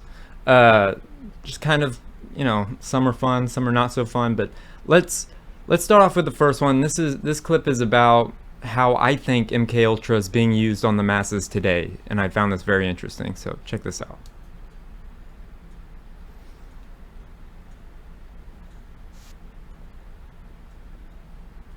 As everyone now recognizes, media polling was election interference in the truest sense of that word. By powerful special interests, these fake polls were designed to keep our voters at home, create the illusion of momentum for Mr. Biden. It's never been used to the extent that it's been used in this last election. The importance of the media's power and influence can only be fully appreciated through a complete understanding of who or what the media are. The industry of mass media is big business. Ownership of the primary mass media in this country is generally in the hands of giant corporate conglomerates that are engaged in various media and non-communication business ventures. The majority of national news coverage comes from only a few sources, known as the big media, consisting of ABC, NBC, CBS, PBS, CNN, The New York Times, The Washington Post, which also publishes Newsweek magazine, The Wall Street Journal, Gannett, which publishes various papers, including USA Today, Time Magazine, Associated Press, AP, and United Press International, UPI. Most local newspapers receive national stories from the AP and UPI wire services. Many commentators are concerned that the wealthy and politically powerful of society dominate or monopolize dialogue. Critics contend that a class of media elites, composed of owners, producers, and managers, has emerged to determine which messages reach the public. Access to the media is essential to effectively communicate a political belief to a significant number of viewers, listeners, or readers. However, the present state of the mass media, consisting of a few large monopolies, makes it nearly impossible for unpopular views to be heard in the marketplace, which brings us to the agenda-setting theory. Agenda setting theory describes the ability of the news media to influence the salience of topics on the public agenda. That is, if a news item is covered frequently, the audience will regard the issue as more important. In reality, mass media only shows the audience what it comprehends as an important issue. Print or broadcast news will then take away the audience's ability to think for themselves. Therefore, the big media can and will influence public opinion. What kind of country we're going to be? 4 more years of Georgia, he's going to find ourselves in a position where if Trump gets elected, we're going to be in a different world. As you can see there, Biden appears to struggle to remember Donald Trump's name during an interview on Sunday. And there are many examples of that. It seems to be an instinct across the Trump-disliking media to push back against negative news about Biden, whether the journalists believe it's true or not, because it might be damaging to Biden's chances of winning the election. True information has been scrubbed or deranked, either by platforms or by a confederation of press outlets whose loyalty to the Democratic Party far now overshadows its obligation to inform. Now, there is another method big media uses to influence public opinion, and this is known as adversarial journalism, or gotcha journalism. Gotcha journalism can include various methods, such as moving away from the agreed-upon interview topic, or switching to an embarrassing subject that was agreed to be out of bounds. Interviewers might also confront interviewees with prepared material designed to contradict or discredit their positions. Gotcha journalism is often designed to keep the interviewee on the defensive by forcing them to explain some of their own statements taken out of context, thus effectively preventing the interviewee from clearly presenting their position. I say that because I need to discredit you, but that's what you told me. You've discredited yourself. I didn't want to have this kind of angry. Of course you did. No, I didn't. Of course you did. No, I didn't. Well, then Why? you don't ask Joe Biden. I see Joe Biden giving softball after softball. I've seen all of his interviews. He's never been asked a question that's hard. Okay, but this type of journalism is always premeditated and used to defame or discredit interviewees by portraying them as self-contradictory, malevolent, unqualified, or immoral. This effect is also achieved by replaying selected quotes from public speeches, followed by hand-picked footage or images that appear to reinforce negative images of the interviewee. We are all aware that we are currently locked in a fact war that is becoming ever more detached from reality. Political debates, when you listen closely to them, are largely made up of one person throwing one set of facts at the other person as they would a punch. It's very seldom that the issues at hand are actually being debated in any real sense. And these days, it seems not to really matter whether you believe in your fact or not. If it suits your agenda, you can use it very effectively as a weapon against your opponent. We understand that certain news outlets are supportive of particular political parties or movements, and that's fine. Just because a newspaper is partisan, that doesn't lessen its quality. But there is a difference between being selective in what you publish and actively misrepresenting reality. The short-term effects of that strategy might be effective, but over the long term, it will chip away further at trust in the media. America's mainstream media might be doing everything they can to get rid of a dangerous president, but in doing so, they are setting a dangerous precedent. Hi, I'm Fox San Antonio's Jessica Headley. And I'm Ryan Wolf. Our greatest responsibility is to serve our Treasure Valley communities, the El Paso, Las Cruces communities, Eastern Iowa communities, Mid-Michigan communities. We are extremely proud of the quality, balanced journalism that CBS 4 News produces. But we are concerned about one-sided news stories plaguing our country. The sharing of biased and false news has become all too common on social media. More alarming, some media outlets publish these same fake stories without checking facts first. The sharing of biased and false news has become all too common on social media. More alarming, some media outlets publish fake stories without checking facts first. Unfortunately, some members of the media use their platforms to push their own personal bias and agenda to control exactly what people think. And this is extremely dangerous to our democracy. this is extremely dangerous to our democracy. This is extremely dangerous to our democracy. This is extremely dangerous to our democracy. This is extremely Dangerous to our democracy. This is extremely dangerous. Dangerous to our democracy. Dangerous. extremely dangerous to our democracy. Extremely Dangerous to our democracy. What if all isn't as it seems? What if the reality you found was false? A carefully constructed narrative by unseen special interests designed to manipulate your opinion. I've been a journalist for about 25 years, and I was educated to lie, to betray, and not to tell the truth to the public. There is nobody coming to you and saying, well, we are the Central Intelligence Agency, would you like to work for us? No, but this is not the case how it happens. What they do, these transatlantic organizations, is they invite you for seeing the United States. They pay all your expenses and everything. So you're bribed, you get more and more corrupt because they make you good contacts. You won't know that those good contacts are, let's say, non-official or officially people working for Central Intelligence Agency or other American agencies. So you make friends. You think they are friends. and you cooperate with them. They ask you, well, could you do me this favor? Could you do me that favor? So your brain more and more is brainwashed through these guys. And your question was, is this only the case with German journalists? No, I think it is especially the case with British journalists, because they have a much closer relationship. It is especially the case with Israelis, of course, with French journalists. There is many countries in the Arab world, like Jordan, for example. A couple of years ago, CBS News asked me to look into a story about a study coming out from the nonprofit National Sleep Foundation. Supposedly, this press release coming out said, the study concluded we are a nation with an epidemic of sleeplessness and we don't even know it, and we should all go ask our doctors about it. A couple of things struck me about that. First, I recognized the phrase ask your doctor as a catchphrase promoted by the pharmaceutical industry. They know that if they can get your foot through the door of the doctor's office to mention a malady, you're very likely to be prescribed the latest drug that's marketed. Second, I wondered how serious an epidemic of sleeplessness could really be if we don't even know that we have it. Right? It didn't take long for me to do a little research and discover that the National Sleep Foundation nonprofit and the study, which was actually a survey, not a study, were sponsored in part by a new drug that was about to be launched onto the market called Lunesta, a sleeping pill. I reported the study as CBS News asked, but of course I disclosed the sponsorship behind the nonprofit and the survey so the viewers could weigh the information accordingly. All the other news media reported the same survey directly off the press release as written without digging past the superficial. It later became an example written up in the Columbia Journalism Review, which quite accurately reported that only we at CBS News had bothered to do a little bit of research and disclose the conflict of interest behind this widely reported survey. Special interests have unlimited time and money to figure out new ways to spin us while cloaking their role. Surreptitious AstroTurf methods are now more important to these interests than traditional lobbying of Congress. There's an entire industry built around it in Washington. What is AstroTurf? It's a perversion of grassroots, as in fake grassroots.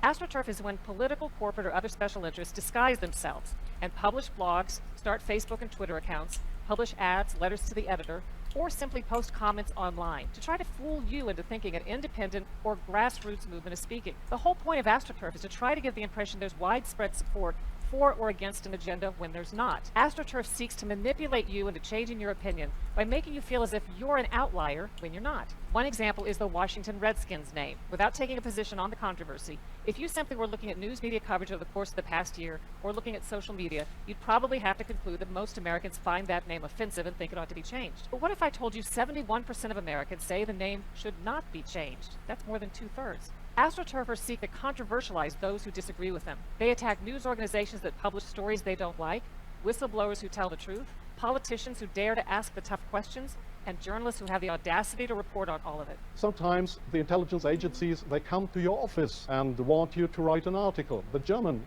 Foreign Intelligence, Bundesnachrichtendienst, they wanted me to write an article about Libya and about Colonel Muammar Gaddafi. They gave me all these secret informations, and they just wanted me to write, to sign the article with my name. I did that. It was a story that was printed worldwide 2 days later. But I had no information on that. It was the intelligence agency. So do you really think that this is journalism? Intelligence agencies writing articles?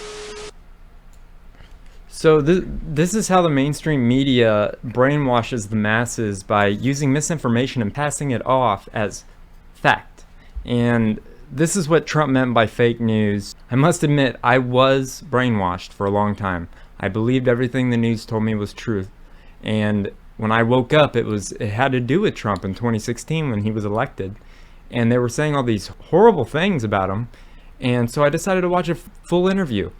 And it was nothing like the clips that they were playing to me. And this is what I believe is the MKUltra of today. What are your thoughts, Jake? I think the orchestrated grassroots movement is really interesting, hearing them talk about that in your video. Really interesting video, by the way. But the orchestrated grassroots movement is what they're using social media accounts to sway public opinion on. I know we have examples of popular celebrities who would have hundreds and thousands of retweets and tweets under their comments and statements, and you'll find out that a majority of these are actually bots. And it's just a really interesting way of them directing public opinion by creating this fake representation of all these people interested in a topic, and then that naturally gets more people interested in it, just like the way that they censor us on YouTube, right? By hiding live viewers and hiding our view count so that people think, oh, it's not that popular, I won't check it out. versus doing the opposite with all of these agendas. It's insane. Yeah. Do you think it's the MKUltra of today? Yeah, in a lot of ways, the internet and our technology, our phones, and the access that it gives them in our lives is a whole nother level of social engineering control and access that they can start to implement. Well, you're gonna love my history for next week. I've been working real hard on it. I'm still working on it, but so that was our first history topic. Now, the second history topic is kind of fun because I'll tell you more about it. But Jake, do you know who John Denver is? This man right here. No, I'm not super familiar. He's a famous singer, right? Yeah, Take Me Home, Country Road. You know? Oh, okay, yeah. And he sings Rocky Mountain High. I'm not quite sure how that one goes, but I thought we'd talk about him today because I have a very interesting thing I would like to tell you guys. So let's play that first clip so you get a little background on who John Denver is. Life is old there, older than the trees. Take me home, country roads. Country roads, take me home. It's a song with so much power, it's been recognized in varied forms of media, but you can't honor that hit song without recognizing the legend behind it. And today we're discussing the legacy of John Denver, a folk rocker who made some amazing strides and released some of the greatest pop country hits of all time. Rocky Mountain High. A young military mountain man.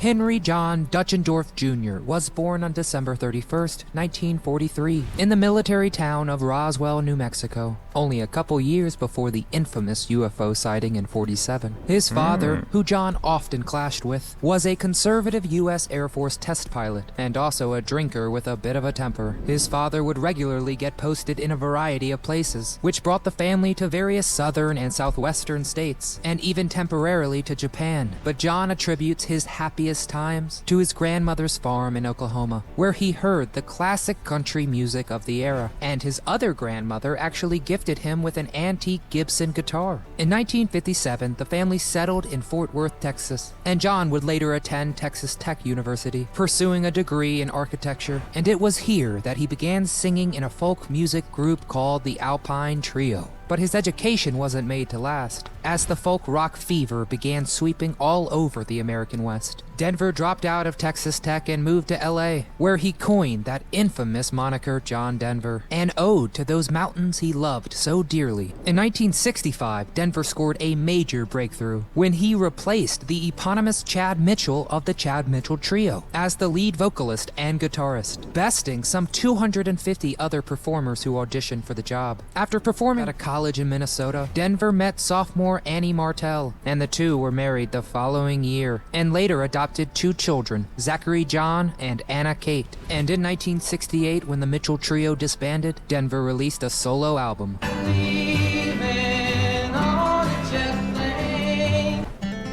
Take Me Home.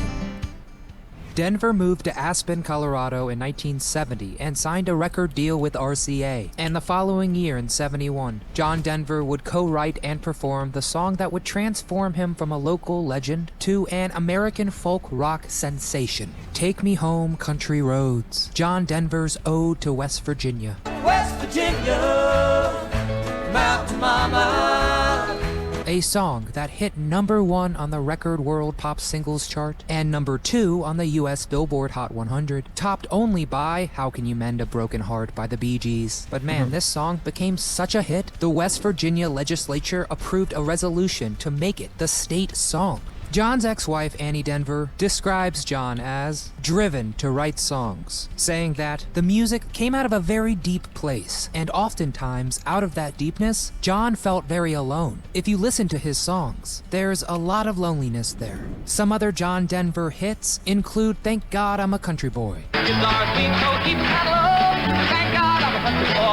the beautiful Annie's song, which was dedicated to his wife and reportedly written in 10 minutes on a Colorado ski lift, and Rocky Mountain High, a very memorable ode to Colorado and those clear blue lakes. In a decision that came as no surprise to most, Colorado Governor John Vanderhoof named Denver the state's poet laureate in 1974, and John would gain equal popularity among both the pop and country audience in 1975, when he took home country music's Entertainer of the Year award. This decision infuriated country purists, including the show's host, Charlie Rich, who actually set fire to Denver's award envelope with a cigarette lighter. Now that's rich. It seems that many music critics didn't seem to embrace the shifting attitudes of the time, nor Denver's, quote, overly sentimental lyric, bridging folk, pop, and country in a fresh way. People forget how huge he was worldwide. And John Denver's career was as big as those Rocky Mountains in the mid-70s, when Denver won 4 American Music Awards, honors that measured the sentiments of music buyers rather than industry figures.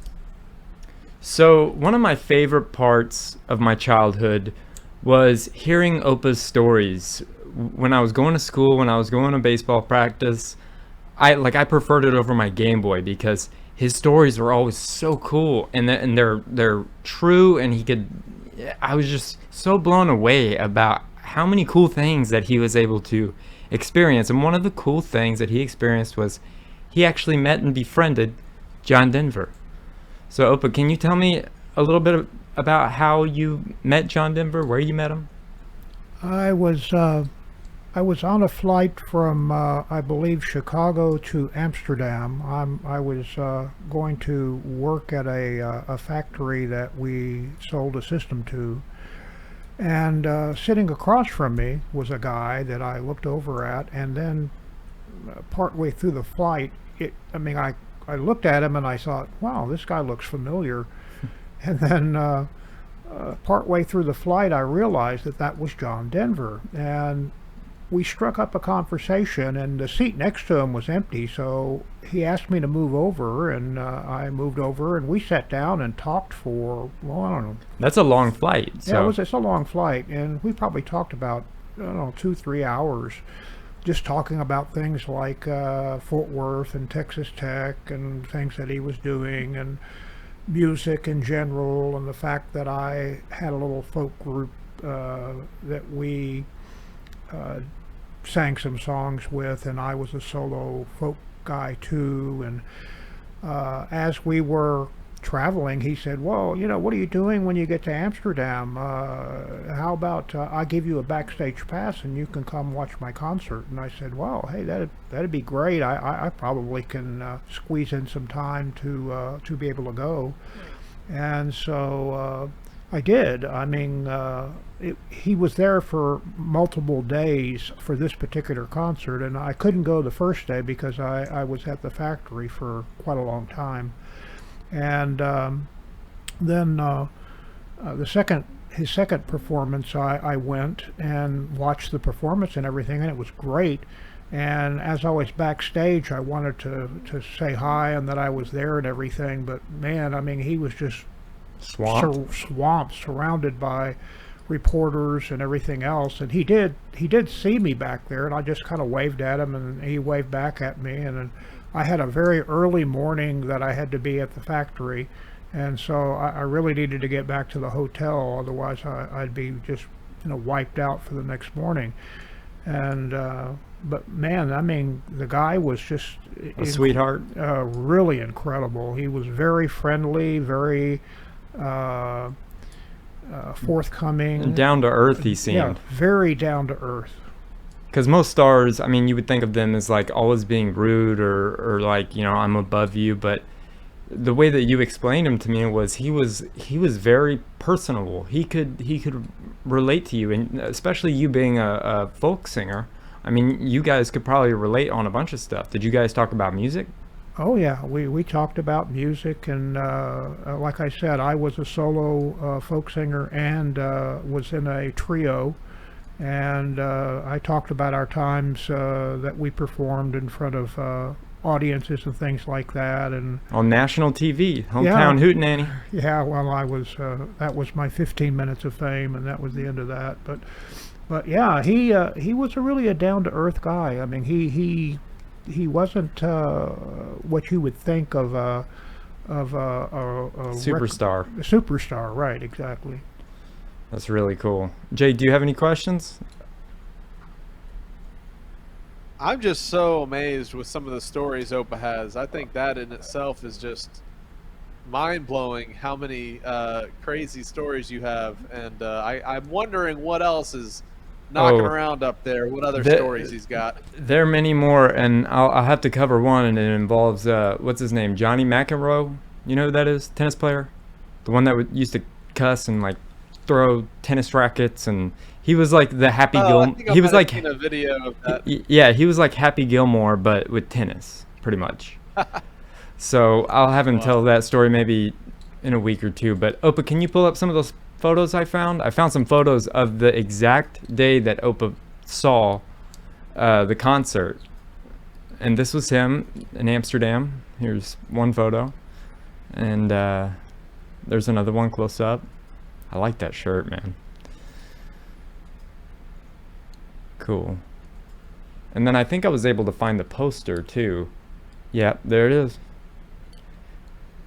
And that's just such a crazy cool story, and Opa has so many. I wish I could have at least one story that's like that cool, because music today is dead. I'm sorry. Music today is dead, and don't even get me going on that, but this is back when musicians actually meant something. They actually played their instruments. They actually, you know, could write their own lyrics and everything. I mean, it's just insane. The amount of talent, the amount of just pop culture that Opa got to experience is amazing.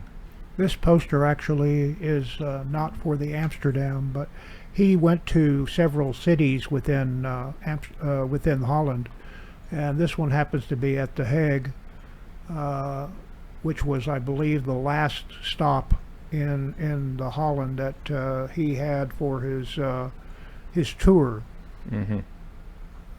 So, yeah, that's kind of Opa's story about John Denver, and it's so sad because he was such a nice guy, and you know, later they found out that all he wanted was a friend. He wanted a friend that would treat him real, that was like a real person, not just a yes man or whatever. So what ended up happening to him and how he died is very tragic and sad. And that's what's going to be the next clip to kind of show you, you know, the sad ending of John Denver. So let's check this out. Who really was John Denver, and what do we know about his sudden and tragic death?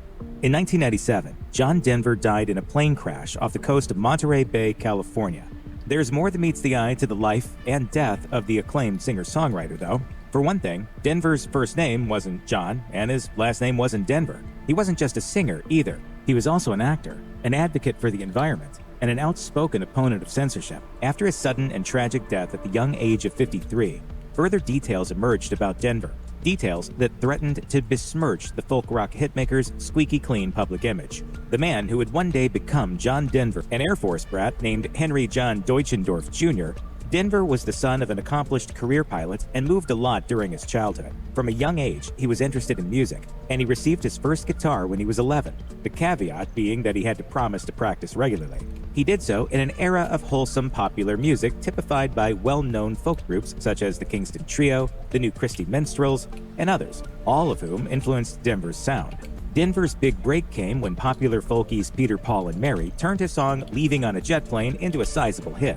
And it's still among Denver's most well-known. We'll get back to Peter, today. Paul, and Mary From in there, a second. Denver would record as a solo act with songs like Take Me Home, Country Roads. He followed that with a dizzying run of best-selling singles and albums, including Back Home Again.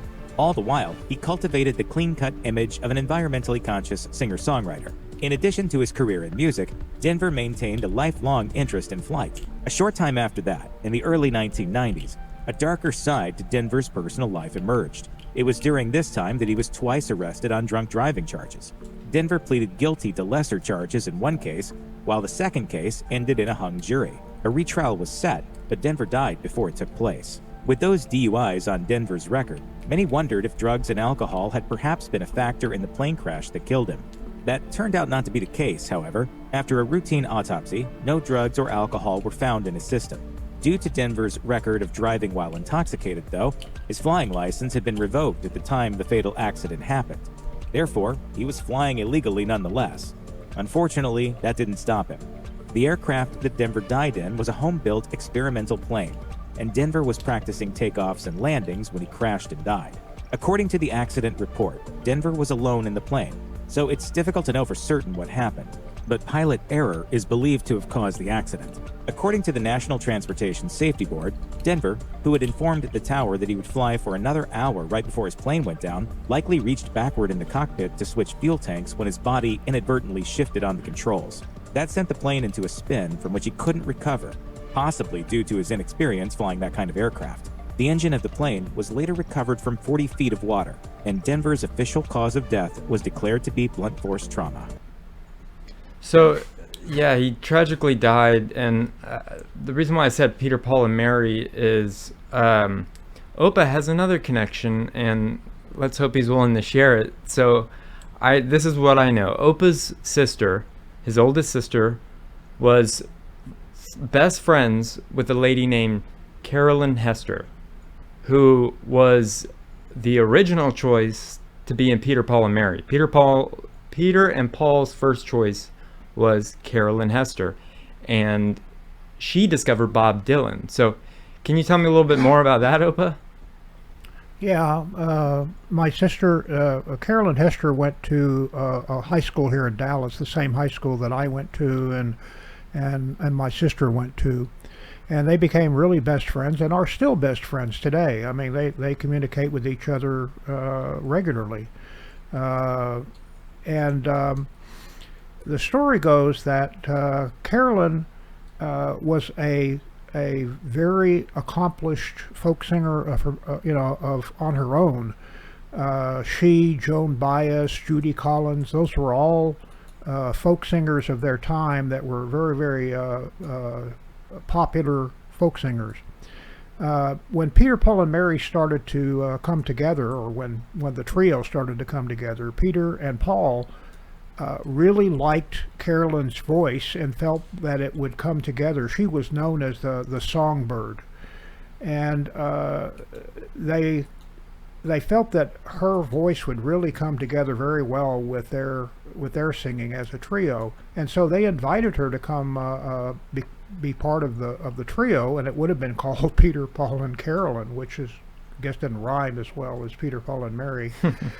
But she decided that she didn't want to do that. She just wanted to stay solo on her own, and so that's just sort of an unfortunate, or fortunate, as Peter, Paul, and Mary might be, a turn of circumstance. The other thing that Jeremiah mentioned is that when Carolyn was performing in New York, she always would go to some of these underground nightclubs and things like that, and she saw this guy named Bob Dylan, and she was really Bob who? Dylan, Bob Dylan, and so she invited him to come to one of her recording sessions, and he actually sang and played a harmonica into background for one of her records. And her record label she convinced her record label to go ahead and assign him. Well, if we could get Carolyn Hester on the show, or Bob Dylan, I'm putting the call out right now. We would love to have you, because especially Bob Dylan, there's some questions that I'd really like to ask you, and you guys know what I'm talking about. Thank you, Opa, for sharing that story. That was awesome. So that's all we got for John Denver. So now for my next clip, I stumbled across this funny, crazy AI generated thing, a race swap. So let's just play it. These are all people. That's Robert Downey Jr., Kanye West, or Ye, and they look so real. It's weird. He looks just like my friend H.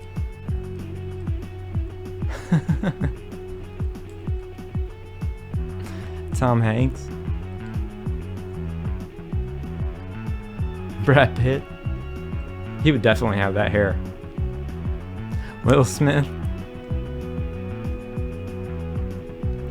Elon Musk. He is South African. Muhammad Ali. Oh, boo, Joe Biden. Margot Robbie. Meryl Streep. I don't like her at all. Mac Miller. Tupac. And Drake. Drake kind of looks the same, actually. And then there's Oprah Winfrey. Michael Jordan. And white Whoopi Goldberg. And then Marilyn Monroe. I just thought that was funny. What do you think about that, Jake? I mean, they look like real people. Like, they look like that's how they're supposed to look. It really does break the spellcraft of racism, because you see that it's literally just a skin tone. There's not much difference in people when you swap the color, right? And it's just crazy. And the beauty in people, it's apparent regardless of race. And the Whoopi Goldberg's not so much, but you know, looks the same to me. I mean, same person. You can tell that she would talk the same and, like, you know, be a liberal the same, and it's just so funny. I don't know. There's one race, the human race, and I think that Amen. really kind of demonstrates that well. We all bleed the same color. Okay, so that's what I got for that, but I got one more AI clip, and this was originally for the Patreons, but I decided to share it with you guys. I don't know if Jake has seen it yet, but I was having a little bit too much fun with that AI generated voice swap, so enjoy this next clip.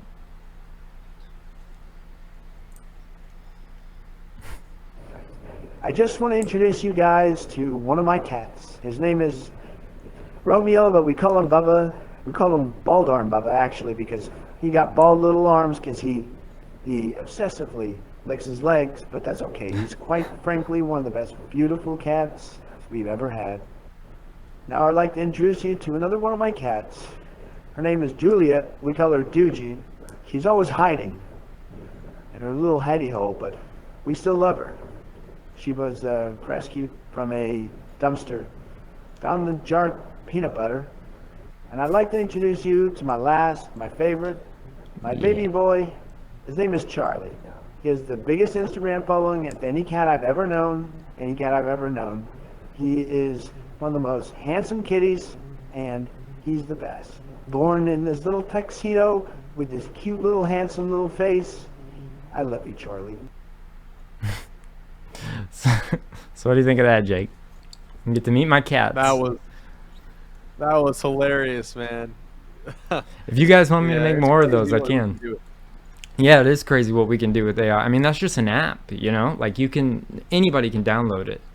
I'll have to find the name of it because I can't think of it off the top of my head, but it's fun. Yeah. It is hard unless you can master the mannerisms of the way they talk. Like Trump, the way you do Trump is the way that you pause, and then quite frankly, you gotta hit the nail on the head. And if you don't, and people are sleepy, you gotta tell them and call them sleepy, and it's kind of like that. You just have to master their flow. And you guys are gonna really love our upcoming music video when it does come out, because there's some cool stuff in there. So, oh yeah, that's all I got for history, man. I hope you guys enjoyed. And now let's play that Skiba beef ad. Check this out. Henry Kissinger once said, "Who controls the food supply controls the people." The powers that be are attacking our food infrastructure right now with the intention of making us eat bugs. I won't be eating bugs, and neither should you. Go to skibabeef.com and secure yourself some long-term storage beef cubes. These aren't beef crumbles, these are real cuts of beef, freeze-dried for over 10 years of shelf life. Use promo code SKIBA10 at skibabeef.com for a discount. Yeah, so check out Skiba Beef. It's an amazing product, and yeah. So you got some memes for me, Jake? Oh yeah. Sweet, well, meme me up. Meme me up. Meme me up. Meme me up.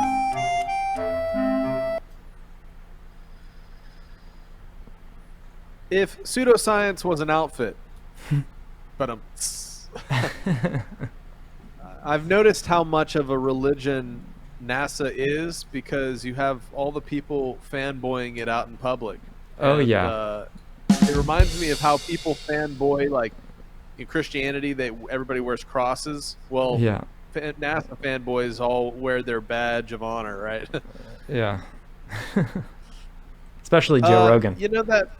Yeah, Joe Rogan just recently did. Oh, the and same Alex thing. Jones. Alex Jones, too. Fanboying it just to prove they're on the inside, on the in club. Yeah. All right, here's that famous picture of the dad protecting the kid from the fiery darts of the enemy. Well, this is Joe Biden. You're gonna have to send me protecting his that. son. Pretty hilarious. All right, here we go. I bet that was exciting. Somebody cutting an electric line. Yikes.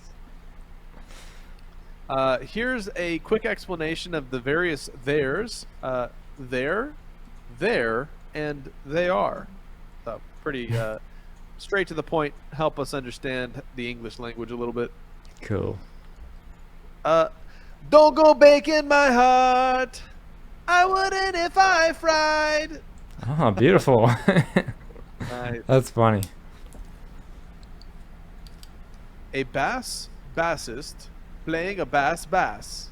Let me say it right. I couldn't help myself. A bassist playing a playing a bass. Oh man. Okay. A bassist playing a bass. What did you call me? No, I'm just kidding. a bass bassist. What was it? A bass bassist playing a. I can't, man.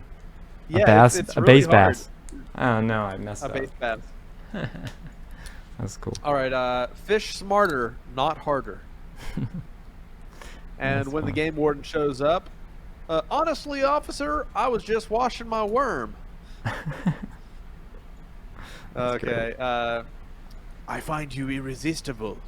Why? It's my pheromones. Oh man. Free plants. So this is how I die. Instead of free lollipops, it's a stranger danger offering free plants. Huh. I love NASA. Oh, blocked. Yeah. Oh man. Formerly known as Prince. Shut up. That's The not artist real. Formerly known as Prince. Wouldn't that be great if that was a real photo? I know, right? That one's great. We just passed through Mother's Day, and my wife noted that it was interesting that a bunch of people were posting fathers like how grateful they are for fathers because they're like, oh, I don't want to go with the flow. It's Mother's Day. I'm going to be grateful about my father, all the fathers out there. I'm like, don't you know that there's a holiday for fathers too? It's called Father's Day. But this is one of the ones that Sierra saw. Congratulations to all the fathers who made Mother's Day possible. Okay. What is a woman? When you need a permit to build a deck, but not to store a boat. You just use the boat for your deck. I'm surrounded by idiots. Sorry, I had to drop that one in there. Oh, that was a good one. Yeah. Truck for sale needs parts. It's just 4 tires. This is when you identify as a USB hub. Oh man. I could totally see that being a thing. My generation will decide the future. Your generation can't decide if they're a boy or a girl. Some of you think you're a USB hub, apparently. Okay. Adults, kids these days with their participation trophies. Also adults. I voted. I stole all the stickers last time I voted. Just so nobody else could have one. Just kidding. All right. Stick a turkey leg in a sneaker and let your dog patrol your yard. That's awesome. Yeah, that'd be pretty terrifying. People to a should kid. legit do that. That's frightening. Famous topics in art history. Hercules attempting to give his cat a pill. That one is pretty great. Oh, man. That's All so right, true. With today's state of real estate, open house, 1 bathroom, tiny house, under 100,000. That's funny. The porta potty. All right. The cops are down the street. When you want to know but don't want to be obvious, you vacuum the yard. That's funny. I always feel that way when I see, cops getting on somebody. I'm like, ooh, what's going on over there? Rubbernecking. Here's a loose gravel warning sign. Looks more like a landslide. Yeah. I hope everybody's okay. Oh. Opa's having too much fun with the controls right now. All right. This is when you gotta use that sound, Opa. When you can't afford a car with parking sensors. That's fun. You bumped into them. All right, good time. All right, this is my horse. I call him Mayo, and sometimes Mayo neighs. Idiot. No, this is the good one for the surrounded by idiots. I'm surrounded by That one's idiots. me. That's my favorite line of that movie. I'm surrounded by idiots. And a proud ancestor of an honor student at Starfleet Academy. With Trump's Star Force, I'm sure we'll be seeing stickers like this. The Space Force. Future. Space Force. The Space Force, not Star right. Force. Star Force, Space Force, Star Wars, Space Force. It's all the same stuff. All right. It's propaganda. That's all for this week. Jake, thank you for another great current news and memes as always. Opa, thank you for another great Opa's Corner. I hope you guys enjoyed the history in this episode. And thank you guys for being here every week and for coming on this journey with us as we continue to stay on the quest for truth. Subscribe and stay tuned. If you would like to submit a story, topic, or have any other inquiries, please email submit@skibanewsnation.com. Also, you can email Jeremiah Skiba personally at jeremiah@skibanewsnation.com. Also, email Jake personally at jake@skibanewsnation.com. If you want to write us a letter, send us something, help support us, or just say hi, please send your letter to Jeremiah Skiba, P.O. Box 560-271, The Colony, Texas 75056. If you write us a letter, I'll do my best to write you back. Hey, Skiba News Nation family, thank you for watching. Please like, share, subscribe, and click that notification bell so you never miss an episode of Skiba News Nation. If you want to help support us, please consider becoming a Patreon, where you will get exclusive content, shoutouts, and much more. And you can also support our channel by getting yourself some new Skiba News Nation merch. Thank you for coming on this journey with us as we continue to stay on the quest for truth. Huge shout out to all our Patreon supporters. Thank you so much for your support. We couldn't do this show without you. If you want to help support us, go to patreon.com/Skiba News Nation. Also, you can listen to Skiba News Nation podcast on your favorite podcast platform.